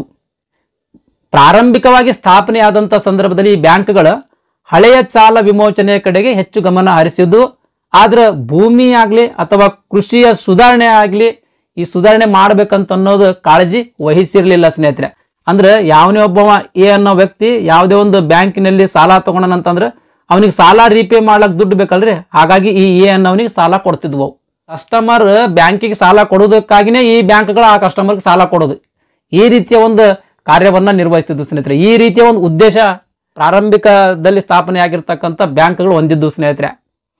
ಮೂರನೇ ಪಂಚವಾರ್ಷಿಕ ಯೋಜನೆಯ ಆರಂಭದಿಂದ ಈ ಅಭಿವೃದ್ಧಿ ಉದ್ದೇಶಗಳಿಗಾಗಿ ಆಧಾರಿತವಾದ ನೀತಿಗಳನ್ನ ಈ ಬ್ಯಾಂಕ್ಗಳು ಅಳವಡಿಸಿಕೊಳ್ಳುವುದು ಸ್ನೇಹಿತರೆ. ಅಂದಿನಿಂದ ಈ ಬ್ಯಾಂಕ್ಗಳನ್ನ ಭೂ ಅಭಿವೃದ್ಧಿ ಬ್ಯಾಂಕ್ಗಳು ಅಂತ ಕರೆಯಲಾಯಿತು. ಮೊದಲೇನಿತ್ರಿ ಭೂ ಅಡಮಾನ ಬ್ಯಾಂಕ್ ಅಂತ ಇತ್ತು. ಈ ಮೂರನೇ ಪಂಚವಾರ್ಷಿಕ ಯೋಜನೆಯ ಆರಂಭದಿಂದಲೇ ಅವೇನ್ ಮಾಡಿದ್ವು, ಅಭಿವೃದ್ಧಿ ಉದ್ದೇಶಗಳಿಗೆ ಏನಪ್ಪಾ ಅಂದ್ರೆ ಸಾಲ ಕೊಡಬೇಕು ಅಂತ ನೀತಿಗಳನ್ನ ಅಳವಡಿಸಿಕೊಂಡು ಸ್ನೇಹಿತರೆ. ಅಂದಿನಿಂದ ಈ ಭೂ ಅಡಮಾನ ಬ್ಯಾಂಕ್ಗಳನ್ನ ಭೂ ಅಭಿವೃದ್ಧಿ ಬ್ಯಾಂಕ್ಗಳು ಅಂತ ಕರೆಯಲಾಯಿತು. ಭೂ ಅಭಿವೃದ್ಧಿ ಬ್ಯಾಂಕ್ಗಳ ಮುಖ್ಯ ಉದ್ದೇಶಗಳೇನ್ರಿ? ಭೂಮಿ ಕೃಷಿಯ ಅಭಿವೃದ್ಧಿಯನ್ನ ಉತ್ತೇಜಿಸುವುದು ಮತ್ತು ಕೃಷಿಯ ಉತ್ಪಾದನೆಯನ್ನ ಹೆಚ್ಚಿಗೆ ಮಾಡೋದು ಈ ಭೂ ಅಭಿವೃದ್ಧಿ ಬ್ಯಾಂಕ್ಗಳ ಮುಖ್ಯ ಉದ್ದೇಶಗಳಾಗಿದ್ದು ಸ್ನೇಹಿತರೆ. ಈ ಭೂ ಅಭಿವೃದ್ಧಿ ಬ್ಯಾಂಕ್ಗಳು ತನ್ನ ಶಾಖೆಗಳ ಮೂಲಕ ನೇರವಾಗಿ ಸದಸ್ಯರಿಗೆ ದೀರ್ಘಾವಧಿ ಹಣಕಾಸನ್ನು ಒದಗಿಸ್ತಾವೆ. ಮೋಸ್ಟ್ ಇಂಪಾರ್ಟೆಂಟ್ ಸ್ನೇಹಿತರೆ, ಇವು ದೀರ್ಘಾವಧಿ ಸಾಲಗಳನ್ನು ಒದಗಿಸ್ತಕ್ಕಂಥ ಸಂಸ್ಥೆ ಯಾವುದು ಅಂತಂದ್ರೆ ಅದು ಭೂ ಅಭಿವೃದ್ಧಿ ಬ್ಯಾಂಕ್ಗಳ ಸ್ನೇಹಿತರೆ. ಕರ್ನಾಟಕದಲ್ಲಿ 1920ರಲ್ಲಿ ಅಂದಿನ ಪ್ರಾಂತ್ಯ ಸರ್ಕಾರ ಮಲೆನಾಡು ಅಭಿವೃದ್ಧಿಗೋಸ್ಕರ ಕಾರ್ಯಯೋಜನೆಗಳನ್ನ ಕೈಗೊಳ್ಳಲಾಕ ಮಲೆನಾಡು ಅಭಿವೃದ್ಧಿ ಸಮಿತಿಯನ್ನ ನೇಮಿಸಿತ್ತು. ಈ ಸಮಿತಿಯ ಶಿಫಾರಸಿನ ಮೇರೆಗೆ ಕರ್ನಾಟಕದಲ್ಲಿ ಭೂ ಅಡಮಾನ ಬ್ಯಾಂಕ್ ಅನ್ನ ನವೆಂಬರ್ 25, 1929ರಲ್ಲಿ ಮದ್ರಾಸ್ನಲ್ಲಿ ಸ್ಥಾಪನೆ ಮಾಡಲಾಯಿತು ಸ್ನೇಹಿತರೆ. ನೆಕ್ಸ್ಟ್ ಭೂ ಅಭಿವೃದ್ಧಿ ಬ್ಯಾಂಕ್ಗಳಿಂದ ಸಹಕಾರ ಕೃಷಿ ಮತ್ತು ಗ್ರಾಮೀಣಾಭಿವೃದ್ಧಿ ಬ್ಯಾಂಕಿಗೆ ಹೆಸರನ್ನ ಮರುನಾಮಕರಣ ಆಗಿರ್ತಕ್ಕಂಥದ್ರ ಬಗ್ಗೆ ನೋಡೋಣ ಸ್ನೇಹಿತರೆ. ಈ ಭೂ ಅಭಿವೃದ್ಧಿ ಬ್ಯಾಂಕ್ ಆಗ್ಲೇ ಹೇಳ್ದಂಗ ಸ್ಥಾಪನೆ ಮಾಡಿರ್ತಕ್ಕಂಥ ಸಂದರ್ಭದಲ್ಲಿ ಅವು ಹಳೆಯ ಸಾಲಗಳ ವಿಮೋಚನೆಗಾಗಿ ರೈತರಿಗೆ ದೀರ್ಘಾವಧಿ ಸಾಲಗಳನ್ನ ಒದಗಿಸ್ತಿದ್ವು. ಆವಾಗ ಆ ಬ್ಯಾಂಕಿನ ಹೆಸರು ಭೂ ಅಡಮಾನ ಬ್ಯಾಂಕ್ ಅಂತಿತ್ತು. ನಂತರ ಮೂರನೇ ಪಂಚವಾರ್ಷಿಕ ಯೋಜನೆಯ ಅವಧಿಯಲ್ಲಿ ಅಭಿವೃದ್ಧಿ ಕಾರ್ಯಗಳಿಗಾಗಿ ಸಾಲವನ್ನ ನೀಡುವ ಒಂದು ನೀತಿಯನ್ನ ಅಳವಡಿಸಿಕೊಂಡು ಅಂದಿನಿಂದ ಅವು ಭೂ ಅಭಿವೃದ್ಧಿ ಬ್ಯಾಂಕ್ಗಳಂತ ತನ್ನ ಹೆಸರನ್ನ ಮರುನಾಮಕರಣ ಮಾಡಿಕೊಂಡಿತು. ನೆಕ್ಸ್ಟ್ ಇದಾದ ಮೇಲೆ ಕೃಷಿಯೇತರ ಮತ್ತು ವಸತಿ ಚಟುವಟಿಕೆಗಳಿಗೆ ಹಣಕಾಸು ಸೇರಿದಂಗ ಗ್ರಾಮೀಣ ಆರ್ಥಿಕ ಚಟುವಟಿಕೆಗಳಿಗೂ ಕೂಡ ಸಾಲವನ್ನ ಕೊಡಕ್ಕೆ ಪ್ರಾರಂಭ ಮಾಡುದು ಸ್ನೇಹಿತರೆ. ಯಾವಾಗ ಈ ರೀತಿ ಎಲ್ಲಾ ಉದ್ದೇಶಗಳಿಗಾಗಿ ಸಾಲ ಕೊಡಕ್ಕೆ ಪ್ರಾರಂಭಿಸಿತು ಅಂದಿನಿಂದ ಈ ಬ್ಯಾಂಕ್ಗಳನ್ನ ಸಹಕಾರಿ ಕೃಷಿ ಮತ್ತು ಗ್ರಾಮೀಣಾಭಿವೃದ್ಧಿ ಬ್ಯಾಂಕ್ಗಳು ಅಂತ ಕರೆಯಲಾಯಿತು ಸ್ನೇಹಿತರೆ. ಕರ್ನಾಟಕವೂ ಸೇರಿದಂತೆ ಹಲವು ರಾಜ್ಯಗಳಲ್ಲಿ ದೀರ್ಘಾವಧಿ ಕೃಷಿ ಪತ್ತಿನ ರಚನೆ 2 ಹಂತಗಳಲ್ಲಿ ಕಾಣಬಹುದು ಸ್ನೇಹಿತರೆ. ತಾಲೂಕು ಮಟ್ಟದಲ್ಲಿ ಪ್ರಾಥಮಿಕ ಸಹಕಾರಿ ಕೃಷಿ ಮತ್ತು ಗ್ರಾಮೀಣ ಅಭಿವೃದ್ಧಿ ಬ್ಯಾಂಕ್ಗಳಂತ ಅಸ್ತಿತ್ವದಲ್ಲಿದಾವ. ರಾಜ್ಯ ಮಟ್ಟದಲ್ಲಿ ರಾಜ್ಯ ಸಹಕಾರಿ ಕೃಷಿ ಮತ್ತು ಗ್ರಾಮೀಣ ಅಭಿವೃದ್ಧಿ ಬ್ಯಾಂಕ್ ಅಥವಾ ಕೇಂದ್ರ ಭೂ ಅಭಿವೃದ್ಧಿ ಬ್ಯಾಂಕ್ ಅಂತ ಹೇಳಿ ಅಸ್ತಿತ್ವದಲ್ಲಿ ಇರ್ತಕ್ಕಂಥದ್ದು ಸ್ನೇಹಿತರೆ. ಇದಿಷ್ಟು ಭೂ ಅಭಿವೃದ್ಧಿ ಬ್ಯಾಂಕ್ಗಳ ಬಗ್ಗೆ ಮಾಹಿತಿ. ನೆಕ್ಸ್ಟ್ 6ನೇ ಪ್ರಶ್ನೆ, ಬ್ಯಾಂಕಿಂಗ್ ಓಂಬರ್ಸ್ಮನ್ ಇವರು ಯಾವ ವಿಷಯಕ್ಕೆ ಸಂಬಂಧಪಟ್ಟವರು ಅಂತ ಪ್ರಶ್ನೆ ಅದು. ಇದಕ್ಕೆ ಸರಿಯಾದ ಉತ್ತರ ಸಿ, ಗ್ರಾಹಕರ ಕುಂದುಕೊರತೆಗಳ ಪರಿಹಾರಕ್ಕೆ ಸಂಬಂಧಪಟ್ಟವರು ಸ್ನೇಹಿತರೆ. ಈ ಬ್ಯಾಂಕಿಂಗ್ ಓಂಬರ್ಸ್ಮ್ಯಾನ್ಗೆ ಸಂಬಂಧಪಟ್ಟಂತ ಮಾಹಿತಿಯನ್ನು ನೋಡೋಣ ಸ್ನೇಹಿತರೆ. ಬ್ಯಾಂಕಿಂಗ್ ಓಂಬರ್ಸ್ಮ್ಯಾನ್ ರಿಸರ್ವ್ ಬ್ಯಾಂಕ್ 1995ರಲ್ಲಿ ಈ ಯೋಜನೆ ಜಾರಿಗೆ ತಂತು ಸ್ನೇಹಿತರೆ. ಬ್ಯಾಂಕುಗಳ ಗ್ರಾಹಕರ ಕುಂದುಕೊರತೆಗಳನ್ನು ನಿವಾರಿಸುವುದು ಈ ಯೋಜನೆಯ ಮುಖ್ಯ ಉದ್ದೇಶವಾಗಿತ್ತು. ಈ ಯೋಜನೆ ಎಲ್ಲಾ ಬ್ಯಾಂಕ್ಗಳಿಗೂ, ಅನುಸೂಚಿತ ಪ್ರಾಥಮಿಕ ಸಹಕಾರಿ ಬ್ಯಾಂಕ್ಗಳಿಗೂ, ಪ್ರಾದೇಶಿಕ ಗ್ರಾಮೀಣ ಬ್ಯಾಂಕ್ಗಳಿಗೂ ಸಹ ಅನ್ವಯ ಆಗ್ತದೆ. ಈ ಯೋಜನೆ ಏನು ಬ್ಯಾಂಕಿಂಗ್ ಓಂಬರ್ಸ್ಮನ್ ಅಂತ ಯೋಜನೆ ತಂದರಲ್ಲ, ಎಲ್ಲಾ ವಾಣಿಜ್ಯ ಬ್ಯಾಂಕ್ಗಳಿಗೆ, ಅನುಸೂಚಿತ ಪ್ರಾಥಮಿಕ ಸಹಕಾರಿ ಬ್ಯಾಂಕ್ಗಳಿಗೂ, ಆಮೇಲೆ ಪ್ರಾಥಮಿಕ ಗ್ರಾಮೀಣ ಬ್ಯಾಂಕ್ಗಳಿಗೂ ಅಂದ್ರೆ RRBಗಳಿಗೂ ಸಹ ಅನ್ವಯ ಆಗ್ತದೆ ಸ್ನೇಹಿತರೆ. 7 ವರ್ಷಗಳ ನಂತರ 2002ರಲ್ಲಿ ಈ ಯೋಜನೆಯನ್ನ ಮರುಪರಿಶೀಲನೆ ಮಾಡಲಾಯಿತು. ರಿಸರ್ವ್ ಬ್ಯಾಂಕಿನ ಮುಖ್ಯ ಪ್ರಧಾನ ವ್ಯವಸ್ಥಾಪಕ ಆಗಿರ್ಬೋದು ಅಥವಾ ಪ್ರಧಾನ ವ್ಯವಸ್ಥಾಪಕರಲ್ಲಿ ಯಾರಾದ್ರೂ ಒಬ್ರು ಈ ಬ್ಯಾಂಕಿಂಗ್ ನ ಓಂಬರ್ಸ್ಮನ್ ಆಗಿರ್ತಾರ. ಓಂಬರ್ಸ್ಮನ್ ಎಂಬ ಪದ ಜರ್ಮನ್ ಭಾಷೆಗೆ ಸೇರಿದ ಸ್ನೇಹಿತರೆ. ಇದರರ್ಥ ಜನಹಿತ ರಕ್ಷಕ ಅಂತ ಅರ್ಥ ಸ್ನೇಹಿತರೆ. ಬ್ಯಾಂಕ್ಗಳ ಗ್ರಾಹಕರು ತಮ್ಮ ಕುಂದು ಕೊರತೆಗಳನ್ನ ಈ ಓಂಬರ್ಸ್ಮನ್ ಅವರ ಗಮನಕ್ಕೆ ತಂದು ಸೂಕ್ತ ಪರಿಹಾರವನ್ನ ಪಡ್ಕೊಳ್ಬಹುದು ಸ್ನೇಹಿತರೆ. ಈ ಯೋಜನೆಯಂತೆ ದೂರುದಾರರ ಹೆಸರು ಅಥವಾ ವಿಳಾಸ, ಬ್ಯಾಂಕಿನ ಹೆಸರು ಅಥವಾ ವಿಳಾಸ, ಸೇವೆಯಲ್ಲಿನ ದೋಷ ಅಥವಾ ಕೊರತೆಯ ವಿವರ, ಸಂಬಂಧಪಟ್ಟ ದಾಖಲೆಗಳ ಜೆರಾಕ್ಸ್ ಕಾಪಿ, ಆಮೇಲೆ ಪರಿಹಾರ ಏನು ಬೇಕು ಅಂತ ಅನ್ನೋದ್ರ ಬಗ್ಗೆ ಲಿಖಿತ ದೂರಿನಲ್ಲಿ ಸ್ಪಷ್ಟವಾಗಿ ಸೂಚಿಸಿರಬೇಕು. ಸೂಚಿಸಿ ದೂರನ್ನ ಅಂಚೆ ಅಥವಾ ಕೊರಿಯರ್ ಮೂಲಕ ಅಥವಾ ನೇರವಾಗಿ ಸಲ್ಲಿಸಬಹುದು. ಈ ದೂರನ್ನ ಸಲ್ಲಿಸ್ಲಕ್ಕೆ ಯಾವುದೇ ರೀತಿಯ ಫೀಸ್ ಕಟ್ಟುವಂತ ಅವಶ್ಯಕತೆ ಇಲ್ಲ ಸ್ನೇಹಿತರೆ. ಓಂಬರ್ಸ್ಮನ್ ಸಂಬಂಧಿಸಿದ ಬ್ಯಾಂಕಿನಿಂದ ತಮಗೆ ಬಂದಿರತಕ್ಕಂಥ ದೂರಿನ ಬಗ್ಗೆ ಸ್ಪಷ್ಟೀಕರಣವನ್ನ ಪಡಿತಾರೆ. 2 ಕಕ್ಷೆಗಳನ್ನ ಕರೆಸಿ ಅಂದ್ರೆ ಬ್ಯಾಂಕಿನವರಿಗೆ ನಿಮಗ ಮುಖಾಮುಖಿಯಾಗಿಸಿ ಸಂಧಾನದ ಮೂಲಕ ಸಮಸ್ಯೆಯನ್ನ ಪರಿಹರಿಸಿಕೊಳ್ಳಕ ನೆರವಾಗ್ತಾರೆ. ಇದು ಅಸಾಧ್ಯವಾದಾಗ ತಾವೇ ಒಂದು ಸೂಕ್ತ ಕ್ರಮವನ್ನ ಸೂಚನೆ ಮಾಡ್ತಾರೆ. 10 ಲಕ್ಷಗಳ ರೂಪಾಯಿ ತನಕ ಈ ಓಂಬರ್ಸ್ಮನ್ ಅವರು ಪರಿಹಾರವನ್ನ ನೀಡಬಹುದು ಸ್ನೇಹಿತರೆ. ಮೋಸ್ಟ್ ಇಂಪಾರ್ಟೆಂಟ್ ಇದು, ಅಪ್ ಟು 10 lakhs ತನಕ ಇವರು ಪರಿಹಾರವನ್ನ ನೀಡಬಹುದು. ಇನ್ ಕೇಸ್ ಈ ಓಂಬರ್ಸ್ಮ್ಯಾನ್ ಅವರ ತೀರ್ಪು ಸಮಾಧಾನ ತರದೇ ಇದ್ರೆ ನಿಮಗ ಆ ತೀರ್ಪು ಬಂದ 45 ದಿನದ ಒಳಗ ರಿಸರ್ವ್ ಬ್ಯಾಂಕಿನ ಉಪ ಗವರ್ನರ್ಗೆ ನೀವು ಮೇಲ್ಮನವಿಯನ್ನ ಸಲ್ಲಿಸಬಹುದು. ಇದಿಷ್ಟು ಬ್ಯಾಂಕಿಂಗ್ ಓಂಬರ್ಸ್ಮನ್ ಯೋಜನೆಯ ಬಗ್ಗೆ ಮಾಹಿತಿ ಸ್ನೇಹಿತರೆ. ನೆಕ್ಸ್ಟ್ 7ನೇ ಪ್ರಶ್ನೆ, ಸಾರಸ್ವತ್ ಕೋಆಪರೇಟಿವ್ ಬ್ಯಾಂಕ್ ಭಾರತದಲ್ಲಿ ಯಾವ ರೀತಿಯ ಸಹಕಾರಕ್ಕೆ ಉದಾಹರಣೆಯಾಗಿದೆ ಅಂತ ಪ್ರಶ್ನೆ ಸ್ನೇಹಿತರೆ. ಇದಕ್ಕೆ ಸರಿಯಾದ ಉತ್ತರ ಎ, ಅರ್ಬನ್ ಕೋಆಪರೇಟಿವ್ ಬ್ಯಾಂಕಿಗೆ ಉದಾಹರಣೆ ಸ್ನೇಹಿತರೆ. ಇದು ಅಂದ್ರೆ ಪಟ್ಟಣ ಸಹಕಾರ ಬ್ಯಾಂಕಿಗೆ ಇದು ಉದಾಹರಣೆ. ಈ ಸರಸ್ವತ್ ಕೋಆಪರೇಟಿವ್ ಬ್ಯಾಂಕಿನ ಬಗ್ಗೆ ಮಾಹಿತಿಯನ್ನ ನೋಡೋಣ ಸ್ನೇಹಿತರೆ. ಅರ್ಬನ್ ಕೋಆಪರೇಟಿವ್ ಬ್ಯಾಂಕಿಗೆ ಸಂಬಂಧಪಟ್ಟಂಗ ಈಗಾಗಲೇ ಬಹಳಷ್ಟು ವಿಡಿಯೋದೊಳಗೆ ಕವರ್ ಮಾಡೀನಿ ಸ್ನೇಹಿತರೆ. ಹಾಗಾಗಿ ಜಸ್ಟ್ ನಾನು ಸರಸ್ವತಿ ಕೋಆಪರೇಟಿವ್ ಬ್ಯಾಂಕಿಗೆ ಸಂಬಂಧಪಟ್ಟಂತ ಮಾಹಿತಿಯನ್ನ ಇಲ್ಲಿ ಮೆನ್ಷನ್ ಮಾಡಿರ್ತಕ್ಕಂಥದ್ದು. ಈ ಬ್ಯಾಂಕ್ ಅನ್ನ ಸೆಪ್ಟೆಂಬರ್ 14, 1918ರಲ್ಲಿ ಸ್ಥಾಪನೆ ಮಾಡಲಾಯಿತು. ಇದು ಪಟ್ಟಣ ಸಹಕಾರಿ ಬ್ಯಾಂಕ್ ಆಗಿರ್ತಕ್ಕಂಥದ್ದು. ಈ ಬ್ಯಾಂಕ್ 6 ರಾಜ್ಯಗಳಿಗೆ ತನ್ನ ಸೇವೆಗಳನ್ನ ಒದಗಿಸ್ತಿರ್ತಕ್ಕಂಥದ್ದು. ಯಾವ್ಯಾವ ಆ ರಾಜ್ಯಗಳಿಗೆ ಈ ಬ್ಯಾಂಕ್ ಸೇವೆಯನ್ನ ಒದಗಿಸ್ತಾ ಇದೆ ಅಂತ ಅನ್ನೋದ್ರ ಬಗ್ಗೆ ನೋಡೋದಾದ್ರೆ ಮಹಾರಾಷ್ಟ್ರ, ಗೋವಾ, ಗುಜರಾತ್, ದೆಹಲಿ, ಮಧ್ಯಪ್ರದೇಶ್, ಆಮೇಲೆ ಕರ್ನಾಟಕ, ಈ 6 ರಾಜ್ಯಗಳಿಗೆ ತನ್ನ ಸೇವೆಯನ್ನ ಒದಗಿಸ್ತಿರ್ತಕ್ಕಂಥದ್ದು ಸ್ನೇಹಿತರೆ. ಇದು ಪ್ರಸ್ತುತವಾಗಿ 302 ಬ್ರಾಂಚ್ಗಳ ಮೂಲಕ ತನ್ನ ಸೇವೆಯನ್ನ ಒದಗಿಸ್ತಿರ್ತಕ್ಕಂಥದ್ದು. ಇದಿಷ್ಟು ಸರಸ್ವತ್ ಕೋಆಪರೇಟಿವ್ ಬ್ಯಾಂಕಿನ ಬಗ್ಗೆ ಮಾಹಿತಿ. ನೆಕ್ಸ್ಟ್ 8ನೇ ಪ್ರಶ್ನೆ, ಬ್ಯಾಂಕಿನಲ್ಲಿ ಗ್ರಾಹಕರು ಉಳಿತಾಯ ಖಾತೆ ಹೊಂದಿದ್ದರೆ ಅದು ಬ್ಯಾಂಕು ಮತ್ತು ಗ್ರಾಹಕರ ಮಧ್ಯೆ ಎಂತಹ ಸಾಮಾನ್ಯ ಸಂಬಂಧವನ್ನು ತರುತ್ತದೆ ಅಂತ ಪ್ರಶ್ನೆ ಅದ. ಇದಕ್ಕೆ ಸರಿಯಾದ ಉತ್ತರ ಬಿ, ಡೆಟರ್ ಮತ್ತು ಕ್ರೆಡಿಟರ್ ರಿಲೇಶನ್ಶಿಪ್. ಇಲ್ಲಿ ಇನ್ನೊಂದು ಆಪ್ಷನ್ ಅದ ಎ, ಕ್ರೆಡಿಟರ್ ಮತ್ತು ಡೆಟರ್ ರಿಲೇಶನ್ಶಿಪ್. ಅದು ಯಾಕೆ ಆಗಂಗಿಲ್ಲ?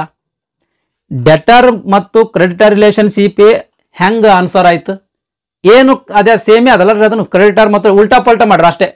ಇಲ್ಲಿ ಕ್ರೆಡಿಟರ್ ಡೆಟರ್ ಇದ್ದದ್ದು ಅದನ್ನ ಉಲ್ಟಾ ಮಾಡಿ ಡೆಟಾರ್ ಕ್ರೆಡಿಟರ್ ಮಾಡ್ರ. ಇದು ಯಾಕೆ ಆಗ್ಲಿಲ್ಲ? ಒಂದು ಕಾನ್ಸೆಪ್ಟ್, ಇದಕ್ಕೆ ಬೇಸಿಕ್ ಕಾನ್ಸೆಪ್ಟ್ ನೋಡ್ಕೊಂಡ್ಬಿಡಮ್ರಿ.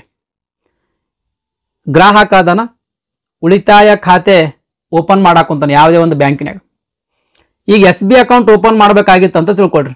ನೀವು ಬ್ಯಾಂಕಿಗೆ ಹೋಗ್ತೀರಿ, ಅದು ಪ್ರೊಸೀಜರ್ ಎಲ್ಲ ಫಾಲೋ ಅಪ್ ಮಾಡ್ಕೊಂಡು ಗೆಸಿಂದ ಅಕೌಂಟ್ ಓಪನ್ ಮಾಡ್ತೀರಿ.